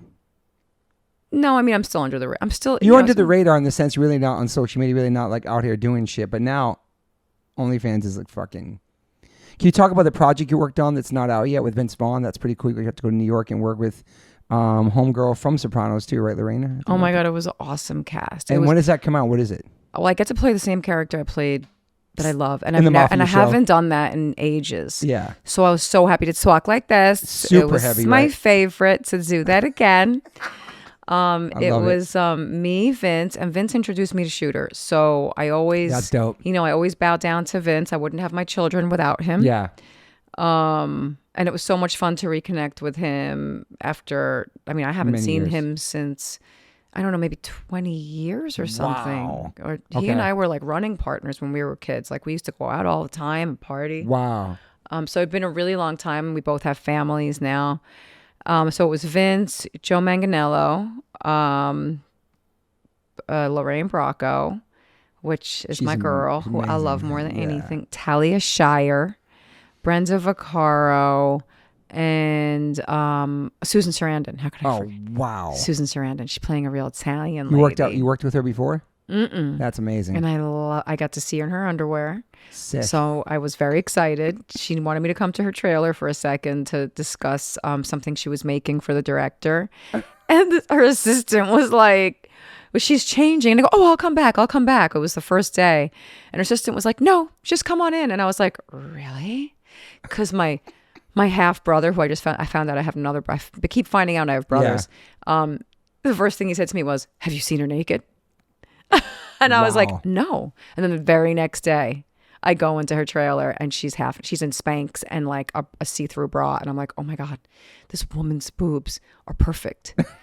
She's 74 years old, man. Linda Cardellini's in the movie too. And I loved her. And she came over to me. She goes, Dre, can you figure out what kind of work Susan Sarandon's had? And I'm looking at her face and I'm like, she's had to have something done. She's not a kid. Yeah. She's perfect looking. She's beautiful. Some people just age gracefully and beautifully. She's beautiful, dude. What's the movie called? When's it coming out? Great boobs. What is the movie called? When's it coming out? It's called Nona's, and It was directed by Stephen Chbosky, who did Wonder, which was a great movie. I saw that. I don't know when it's going to come out with all these strikes. Yeah. We can't promote anything. It got finished though. We finished right before the night before the strike. Wow. Yeah. So hopefully next. Yeah. Do you think the strike's going to go on the rest of the year? If you had to guess. I mean, if they really want to wait till union members lose their fucking homes. Damn. I've already almost lost my home over the mandate. So I know. You keep it. I love your house is so beautiful. It's such an. Man, it hasn't been easy. How many years you had the house? 10, 20 years? 20 years I've been living in this house, and I lost my other house to a fire. So where was that one? That was in LA too? It was in New York. Wow. Okay. St. Mark's, right where Coney Island High is, right off of St. Mark's. Jesus. Punk rock fucking heaven. Capital of the world, yo. Hell yeah. Which is now like a Chipotle or something like that, or something super random. Well, my building never got rebuilt. They rebuilt the other two. She went to jail. Her son, who was part of the whole fire, he died the night before the trial. Oh my God. Doesn't that sound like today's government shit? Do you know what I mean? That sounds crazy. And by the way, the day before the trial, the person who owned the building, Russian. My landlord, Ukrainian. Wow. It's all fucked up, dude. Damn. It was little Ukraine. What year was that? And the church went down too in flames. 2015. Jeez, man. You ever miss New York? I miss it so much. I really took that movie. It was the first movie out of after the mandates got dropped. It was the first time I could work without being nailed to a cross. So I took it mainly because the money was okay, but it was more about being able to go home for free and be with my mom. And you brought Bam out there too, I think, right? I brought them all. Yeah. Everybody came. We stayed in a hotel in Jersey City for a month Which is and nice a half. now. Jersey City's pretty nice now. It was awesome. I would move there in a heartbeat. Damn. It was so great. Felt like the East Village again. And I got to be with my mom for a month and a half. That's nice. New York still feels exactly the same. Everyone's like, crime, crime, crime, crime. I'm like, fuck you and your crime. Come to LA. Yeah. Have your house burglarized twice and have the police come and tell you it's your fault for ever making money. Because it basically is how they treated me. Holy shit. Well, it's your fault for having all this stuff. Come on. That was the second time I was robbed. The first time they actually cared. But they told me, this is coming straight from the LAPD. Get dogs and defend yourself. Whoa. You know what that means, basically. Damn. Basically, man. arm yourself and get big dogs because there's nothing we can do anymore to help you. Yeah, LA is fucking crazy, man. I think it's insane. I think all cities are in the country, but it just seems. I have booby traps around my fucking house now. You Whoa. even try coming up my fucking mountain or anything, good luck seeing what happens to you. What about my wife is for sure. Oh yeah. Everything. Yeah. We're completely taken care of up there because ADT, the alarm companies, they're all useless. They don't do shit. Fucking useless. But you just better learn how to train. Would you live in New York again though? I felt safer in New York. This guy's familiar with everything walking around. I was there during the Dinkins era. I know what it's like to live through that shit. It's just that the world is different and people are fucking weirded out and pissed off and fucked up. Yeah. I also think social media magnetizes everything and makes things look even more crazy and actually brings more attention to things. And there's people getting killed for posting where they're at and people tracking where they're at, different things, and just... It's so weird, dude. I don't understand the world People know what everybody's doing 24/7 a day. But New York, I miss walking around. I do feel safe in New York.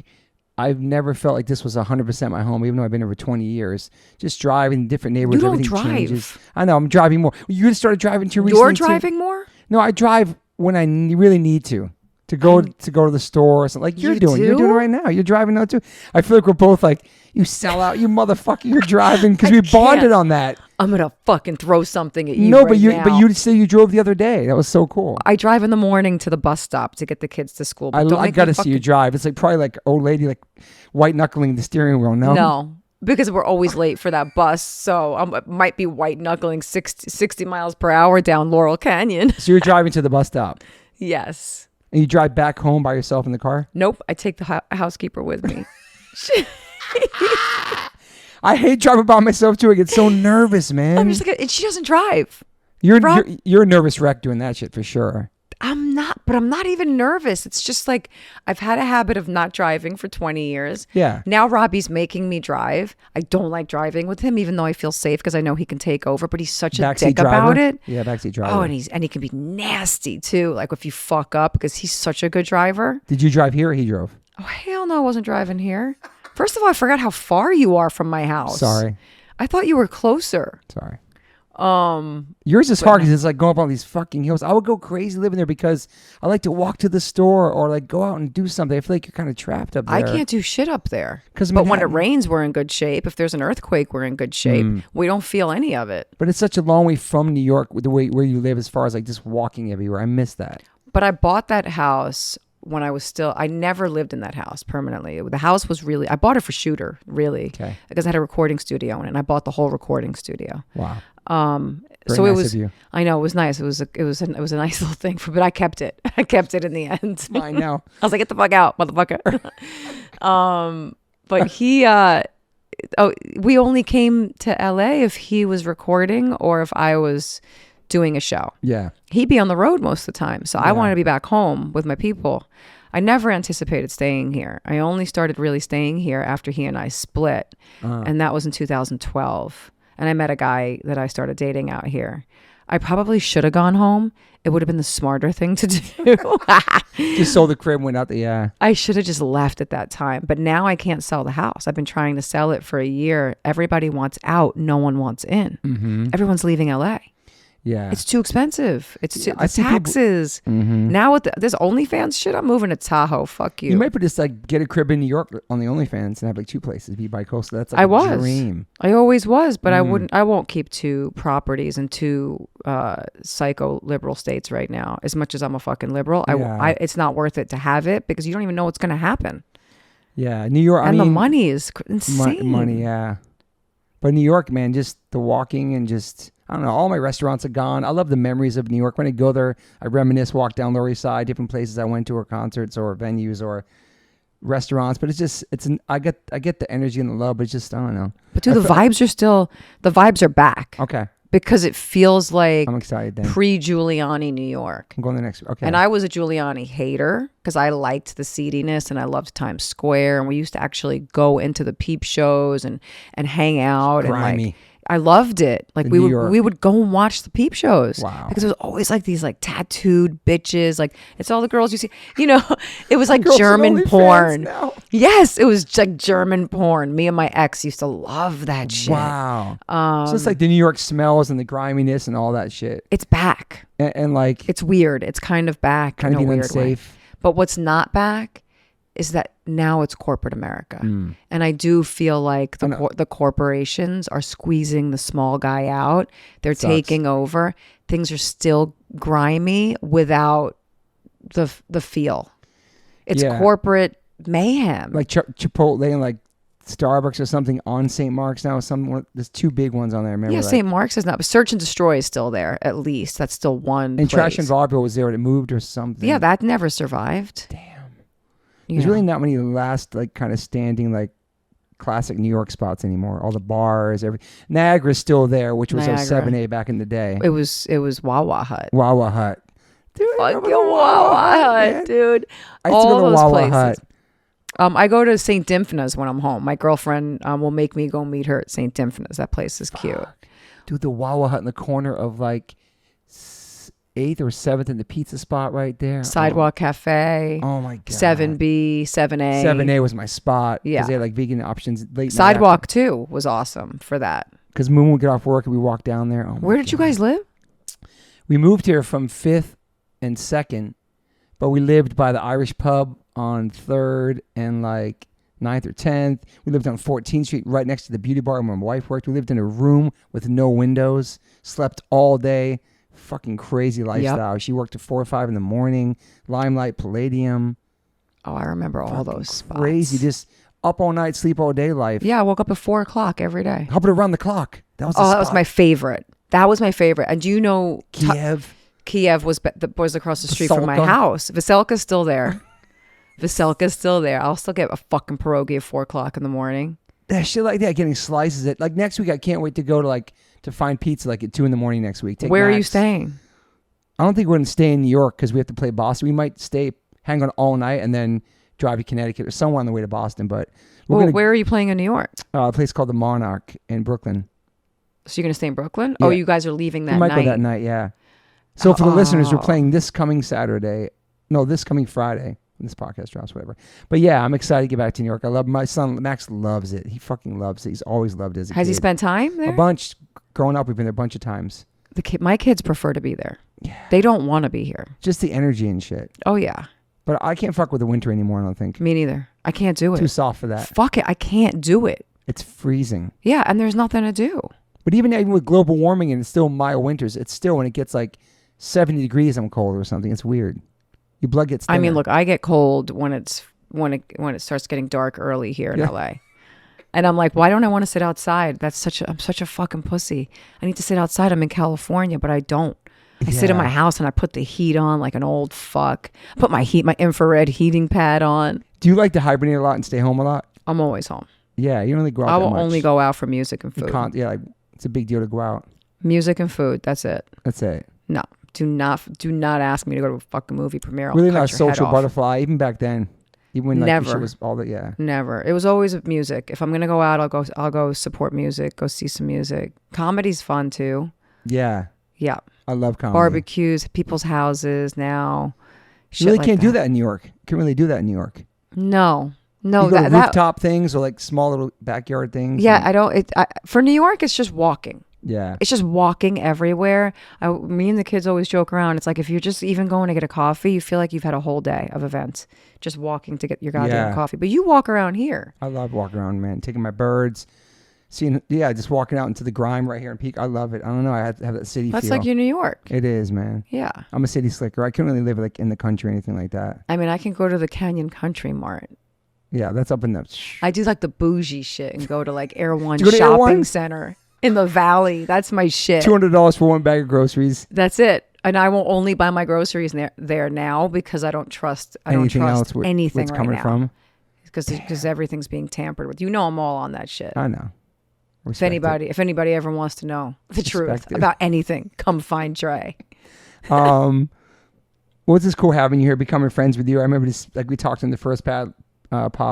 Me and all my hardcore friends would see you always walking your Great Danes and shit through Lower East Side. Oh, I miss even before the TV shit, all Danes. That, like, and having your store out there and all that shit. It's cool. Yeah, I think people knew me just because of the dogs back then. Yeah. I was definitely trying to grab some attention. I didn't even realize what happened to the dogs. They all died. Damn. But when I moved out here, the big boy, the giant blue one, he started dying the first day that I got here. Fuck. So thank God I got a house because there were no stairs for him. And I was living up a 2-floor walk up in Manhattan. He wouldn't have made it. Yeah. So yeah, he died in my arms, my big boy. It's a New York dog. My big guy. This ring right here. It says Cyrus on it, and his ashes were compressed into a diamond in there. Oh my God, that's beautiful. And I was banging my hand in this is so Hollywood. It is in some fucking Vegas, Kid Rock's Vegas hotel room. Oh my God. And I'm drinking and banging my hand on everything. And that morning I woke up and I was like, lost that fucking diamond in that hotel room, didn't I? You did? I did. And that diamond cost me thousands of dollars. A big ass diamond of his big ass body. At Kid Rock's freaking party. Yes. Oh my God. Banging this fucking hand. Boom. That's what you get, Trey. Are you still getting tattooed? I don't really get tattoos. Sorry, I'm making noise on you don't with tattoos. Microphone. I mean, I mean, not really because of the acting thing. Yeah. But now they have to put me in long sleeves all the time. So I really could. And now that my ass is getting old, I feel like I should probably just tattoo my ass. It'd be kind of hard. Like Cher. Does Cher tattoo she was her one of ass? the first people showing her ass with tattoos in the freaking 90s. Get out of here. Yeah. Wow. She's badass, man. I love I got my ass Cher. tattooed. It's the worst pain ever, man. It's It fucking is? gnarly, dude. It's horrible. Really? You're tattooed all over. But if you're an OnlyFans showing your 51-year-old booty, you could tattoo something. I don't know. I would have to put like a whole big tiger on my ass. I would just be tiger stripes. I'm just gonna do my whole fucking body in tiger stripes. That'd be kind of sick. Yeah. Not to talk about Shooter, but that record with Yellow Wolf is fucking amazing. I just got to give him props on here to you in front of you because I had Yellow Wolf on here too. Like the country kind of record, pop record. It was really good, man. I thought it was great too. The kids and I listened to it at the dinner table, and I texted Shooter after. I was like, dude, this fucking record rules. I wish 80 vibes, I wish something happened with it. Like there was so many catchy songs on there. Like I was blown away by it. It's like my favorite Yellow Wolf I like it too. I don't know Yellow Wolf's music at all. He's hip hop, but he goes back and forth, which I love too. It's like Shooter with the rock and roll and Shooter doesn't really make music anymore, but I mean, forget about that album. If you ever listen to Shooter, and also because of how crazy the world is, if you want to hear a precursor to what just happened in the last 3 years, you're singing about it. Listen to Black Ribbons. Okay. Shooter Jennings, Black Ribbons, that fucking album, and go watch the video that we directed together for Summer of Rage. Okay. But my OnlyFans people would prefer Lights in the Sky, where he plays my stalker and I'm his bitch. Okay. The OnlyFans people would like that one, but the other one, Summer of Rage, will freak you out. Okay. It's Alabama is in it as the baby. Oh, that's awesome. And she wakes up to her parents being gone. And it's just the TV talking to her now. It's like, no, don't go anywhere. I'm here. I'll take care of you. No, don't leave your house. And he's singing about gas masks being the couture in the Summer of Rage. Whoa. When did that come out? We did that video in 2010. That's cool. Wow. Shit. Oh, yeah, dude. 13 years ago. That's crazy. And Stephen King narrates the album. And you know what's crazy? It was during the Bush administration. We were real pissed off about all of the crooked ass shit going on. Yeah. And Stephen King, he's like, hey, I'll do it, but can I also write some of it? Because Shooter wrote it all the dialogue, because he's a DJ, DJing it on the last night before all radios get taken over by martial law. Gotcha. It's the night before the New World Order starts. It's the concept album. Okay. I think Green Day did a similar album in that same time period, which is funny because there's a lot of unrest at that time, and we're back in the same era. Basically, it's just a different party, different political party. Yeah. So this is how you know they're all the fucking same. There's no red, there's no blue. It's just you. And what are you gonna do? You know. And that album is so fucking important. But I always think about what Stephen King would think about it now, and he wouldn't. Or remembers it. He wouldn't think that it related to this administration, and it does. It is the same thing. It's just a changing of the guard. I wonder if he thinks about shit like that. I remember his projects. Well, he's super political. So, and that album is super political. Yeah. But that album holds true right now for these people in power. Just a different color. Yeah, there's a lot of bands singing about stuff 20, 30 years ago that's still happening and reigning true. Yeah, I mean, it's fucking so many punk rock. Bands. Yeah, well, motherfucking punk rocker, Toby. So many bands, man. Like Dead Kennedys, MDCs, a bunch of bands. I'll listen to Johnny Rotten fucking talk about shit all day. Johnny Rotten. Fucking Johnny Rotten, Mr. Lydon, Psycho Pants. What about Rock M? We talked about Eric being Rock M yesterday. I fucking love Eric being Rock M. So that's one of your top MCs. Oh my God. I mean, if you had to pick one, that's probably one. Yes. That's sick. I don't know if I'm going to make that show on Sunday because I have so much shit going on, but I really want to go. I know. I really want to go too. I didn't buy tickets yet. You got to tell me where you're sitting. And I didn't get them either. Oh, you didn't? Find out. Ella Cool J, Salt and Pepper, Iced Tea, and Rock M this weekend. Toby, don't eat Oreos. Eat Cool J cookies. Eat what? Cool J? Get Oreos, eat Cool J cookies. Sound bad. I fucking love LL. Damn. It's Queens, motherfucker. He is Queens. Ladies love LL. I love LL. Always licking his lips. Oh yeah, buddy. Come on now. Let me check my notes. We're gonna shout out Robbie and all them witches. He's in my garage working out right now about the cold plunge. He's an awesome human being. I'm so glad I got to meet him, and he's your man. Your kids. We talked about. Let's see. OnlyFans. What is the OnlyFans link? Is there a link? It's just your name. I don't know. You know I don't know anything about this OnlyFans shit. Yeah, I gotta get somebody to help me with this. We're gonna get it happen. It's just your name on OnlyFans. That's it. Yeah. And how is it now since you haven't smoked? Years. 2 years. Sick. Since it's that year that everyone got the coronavirus. You stopped smoking. The year they injected it under people's doors. Remember? How about the Iggy Pop Susie show we saw? That was so fun, dude. E.T. phone home. E.T. phone home. We're trying to find our car for like 2 hours leaving this festival. It was freaking crazy, man. For some reason, Iggy Pop was on the screen. And he looked like E.T. And then also Susie and the Banshees was playing. All the power went out. She walked off stage. And then everybody went back the next day and got free tickets from this festival, which is really nice at that festival to do that. But that was a crazy fucking show. Yeah, but you know what happened there. That shit was a conspiracy. They were saying that... Come on. Susie got picked up on a space... We saw a spaceship, remember? Yeah. We saw her taken away. I don't think she was there. I think the sound system went out. And by the time they could have switched stages, their curfew was up. So they faked a fucking lightning storm. Oh, that's right. So over the loudspeakers, there's emergency. It said, leave, there's a huge storm coming, blah, blah, blah. We walked for 2 hours to our car. There was stars in the sky. There was not one cloud. And a helicopter looming over the stage. And there was no weather that was a threat to anyone. But what I heard later on was, and he looked online, blah, blah, blah. I guess if a lightning strikes down so far away, it doesn't fucking matter. They got to call it. It doesn't matter how far it is. It's just super dangerous. That's supposedly what happened. Like people saw something really far. You know what? I don't believe it. It was E.T. Do you know why I don't believe it?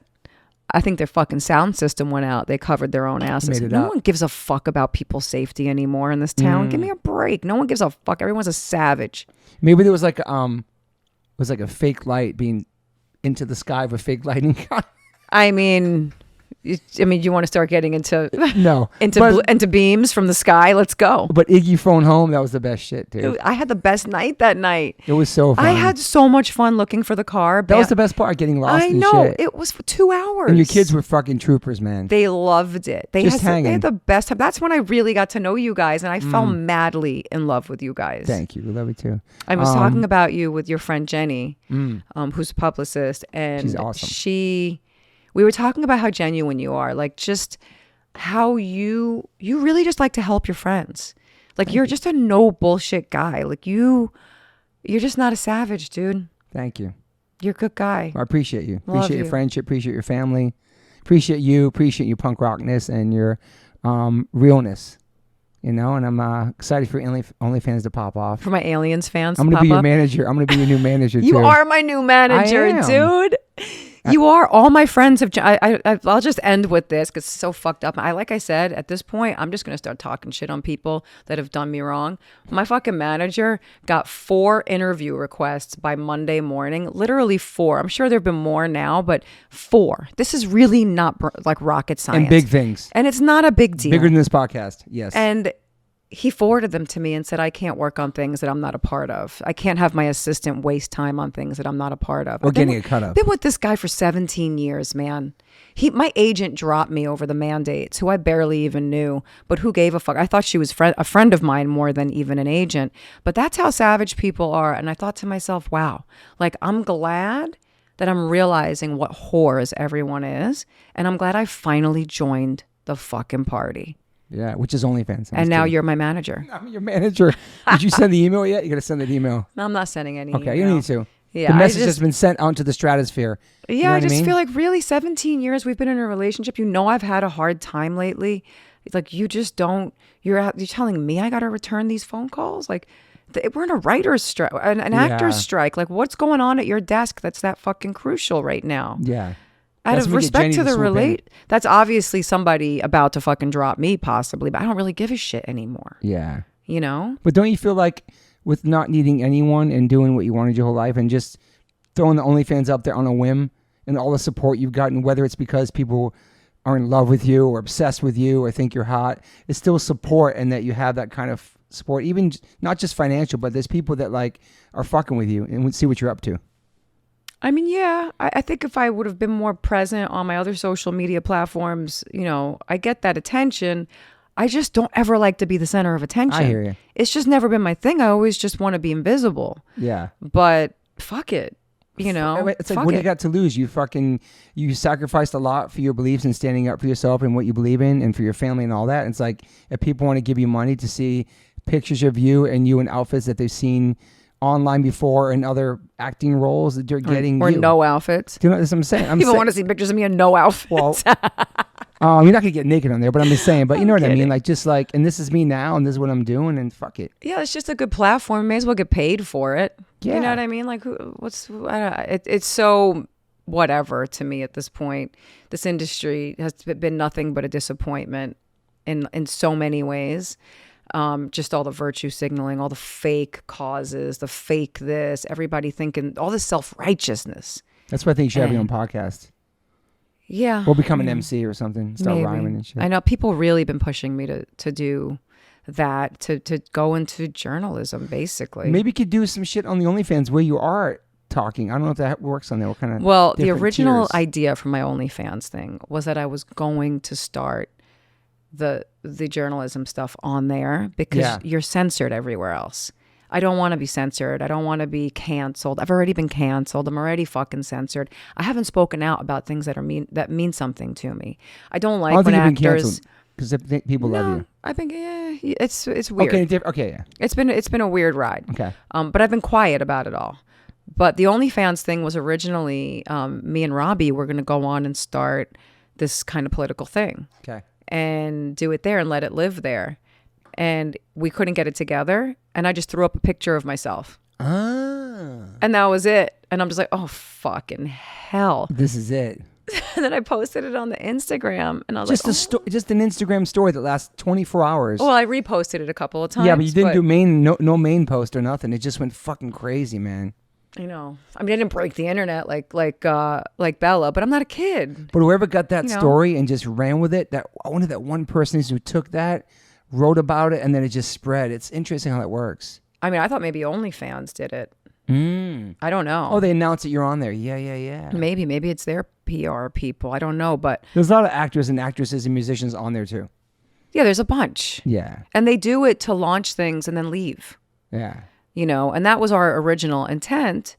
And I don't know, like I don't know how this thing works. Yeah. So I might stay on it. I don't know. But we are going to use it as our social media platform because I have no interest in Instagram. Yeah.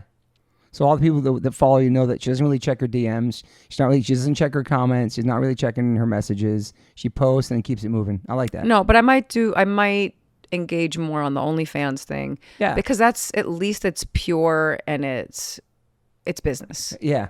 It's fucking business, Fuck it. Cool. Well, love you, appreciate you.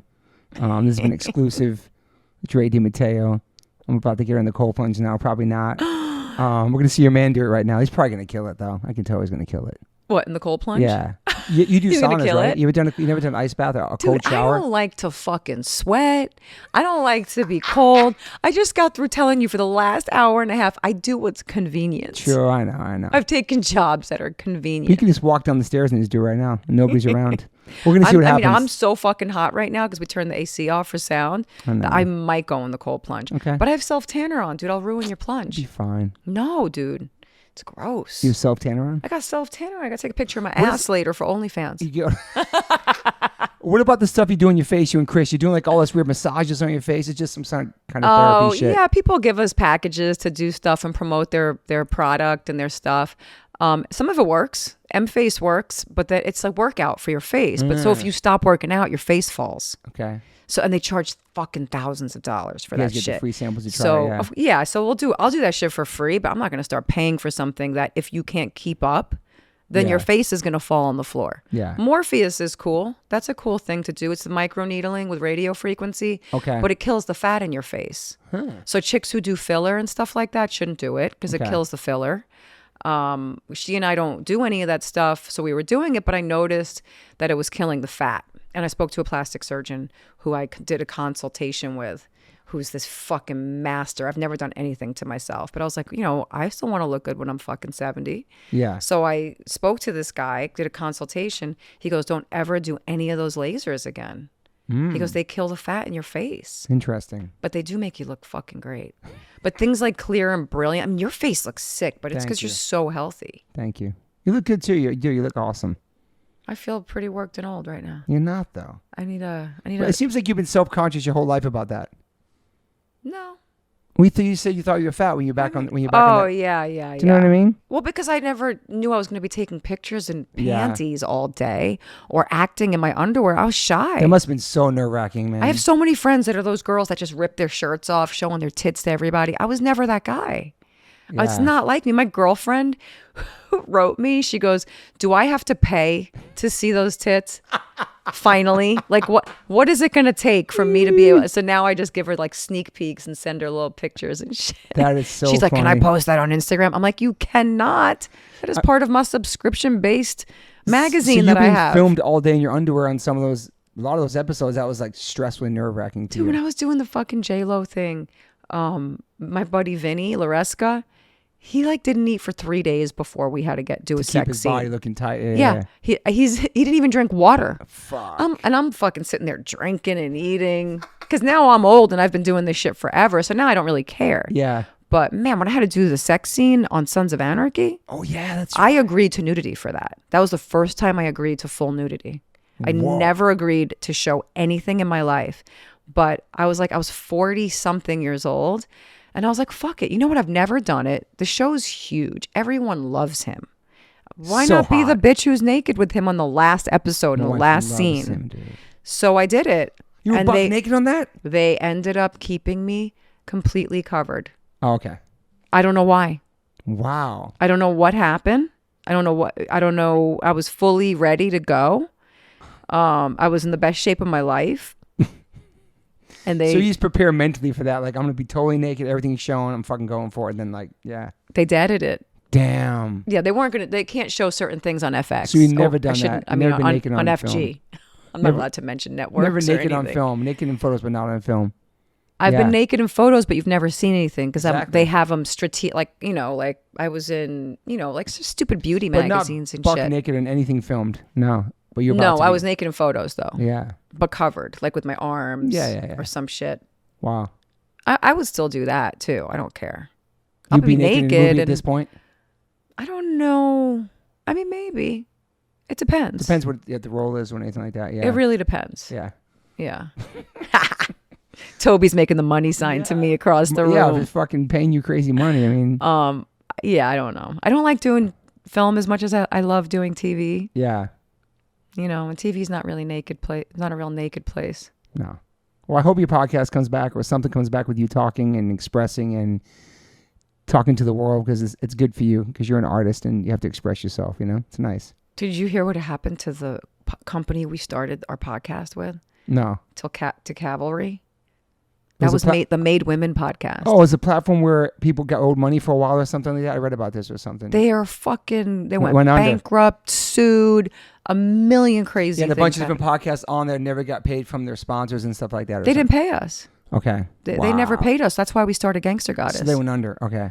But they just went under. Wow. And big podcast on there too. We're worried that they're going to take our hosting down. Like our Made Women will be taken down. I don't want it taken down. It was a historical moment. It was during the pandemic.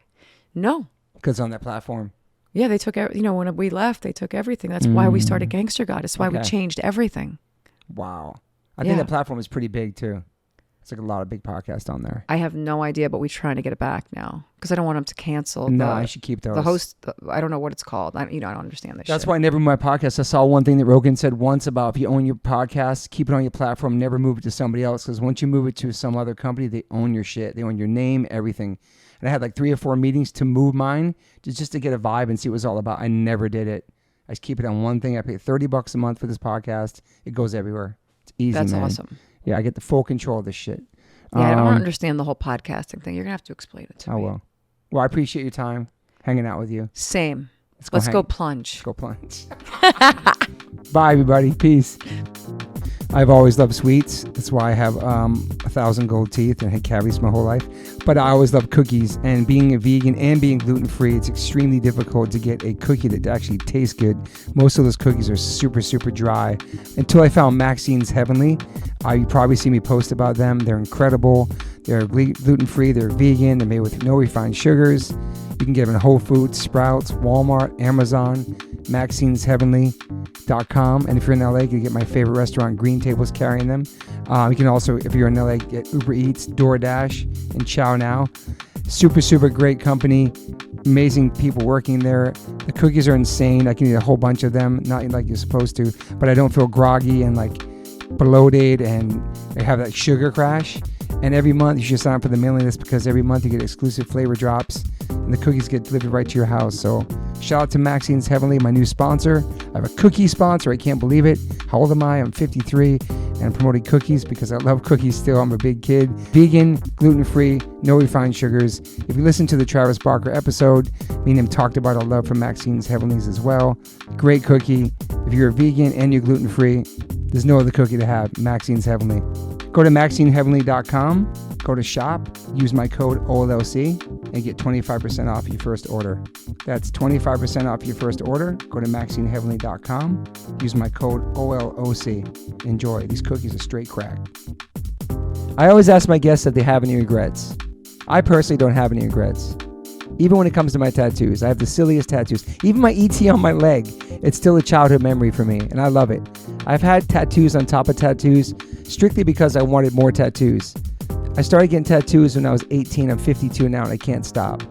I've had laser treatment before on something on my arm. It's 4 tattoos on top of each other. And that experience at that place was pretty fast. It was pretty cold. It was in and out, swiped the credit card. Don't really tell me much. Didn't give me much details of anything that was going to happen. So I never went back. So as of most recently, I'm so lucky enough to have had 2 sessions at Removery Tattoo Removal. My tattoo on my arm that looks like a big black blob is now super light. I've had 2 sessions. I have a long road ahead of me. None of this stuff happens overnight. You cannot take a tattoo up in one sitting. You have to be patient. And it's painful. They ice you up. It's super fast. To me, it felt like a bunch of rubber bands. But what's more painful than that is looking at something on your body that you think you're stuck with for the rest of your life. That sucks. But now for me, I'm really happy I started this journey.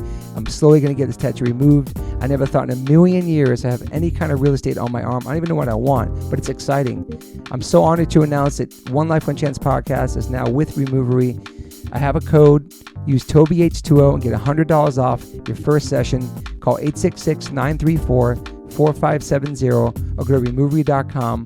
One of the most experienced tattoo removal companies in the world. Over 600,000 removal treatments done, 100 locations, US, Canada, and Australia. State-of-the-art Pico-Way laser technology, cryo technology to reduce any discomfort. This is so exciting for me because all I do in these podcasts is talk about tattoos. From day one, if you've been listening to this podcast, talk about tattoos, talk about getting removed, talk about getting covered up. So this is such a perfect fit for me. Once again, go to Removery.com or call 866-934-4570. Use my code TobyH20 and get $100 off. These guys are located everywhere. Try it out.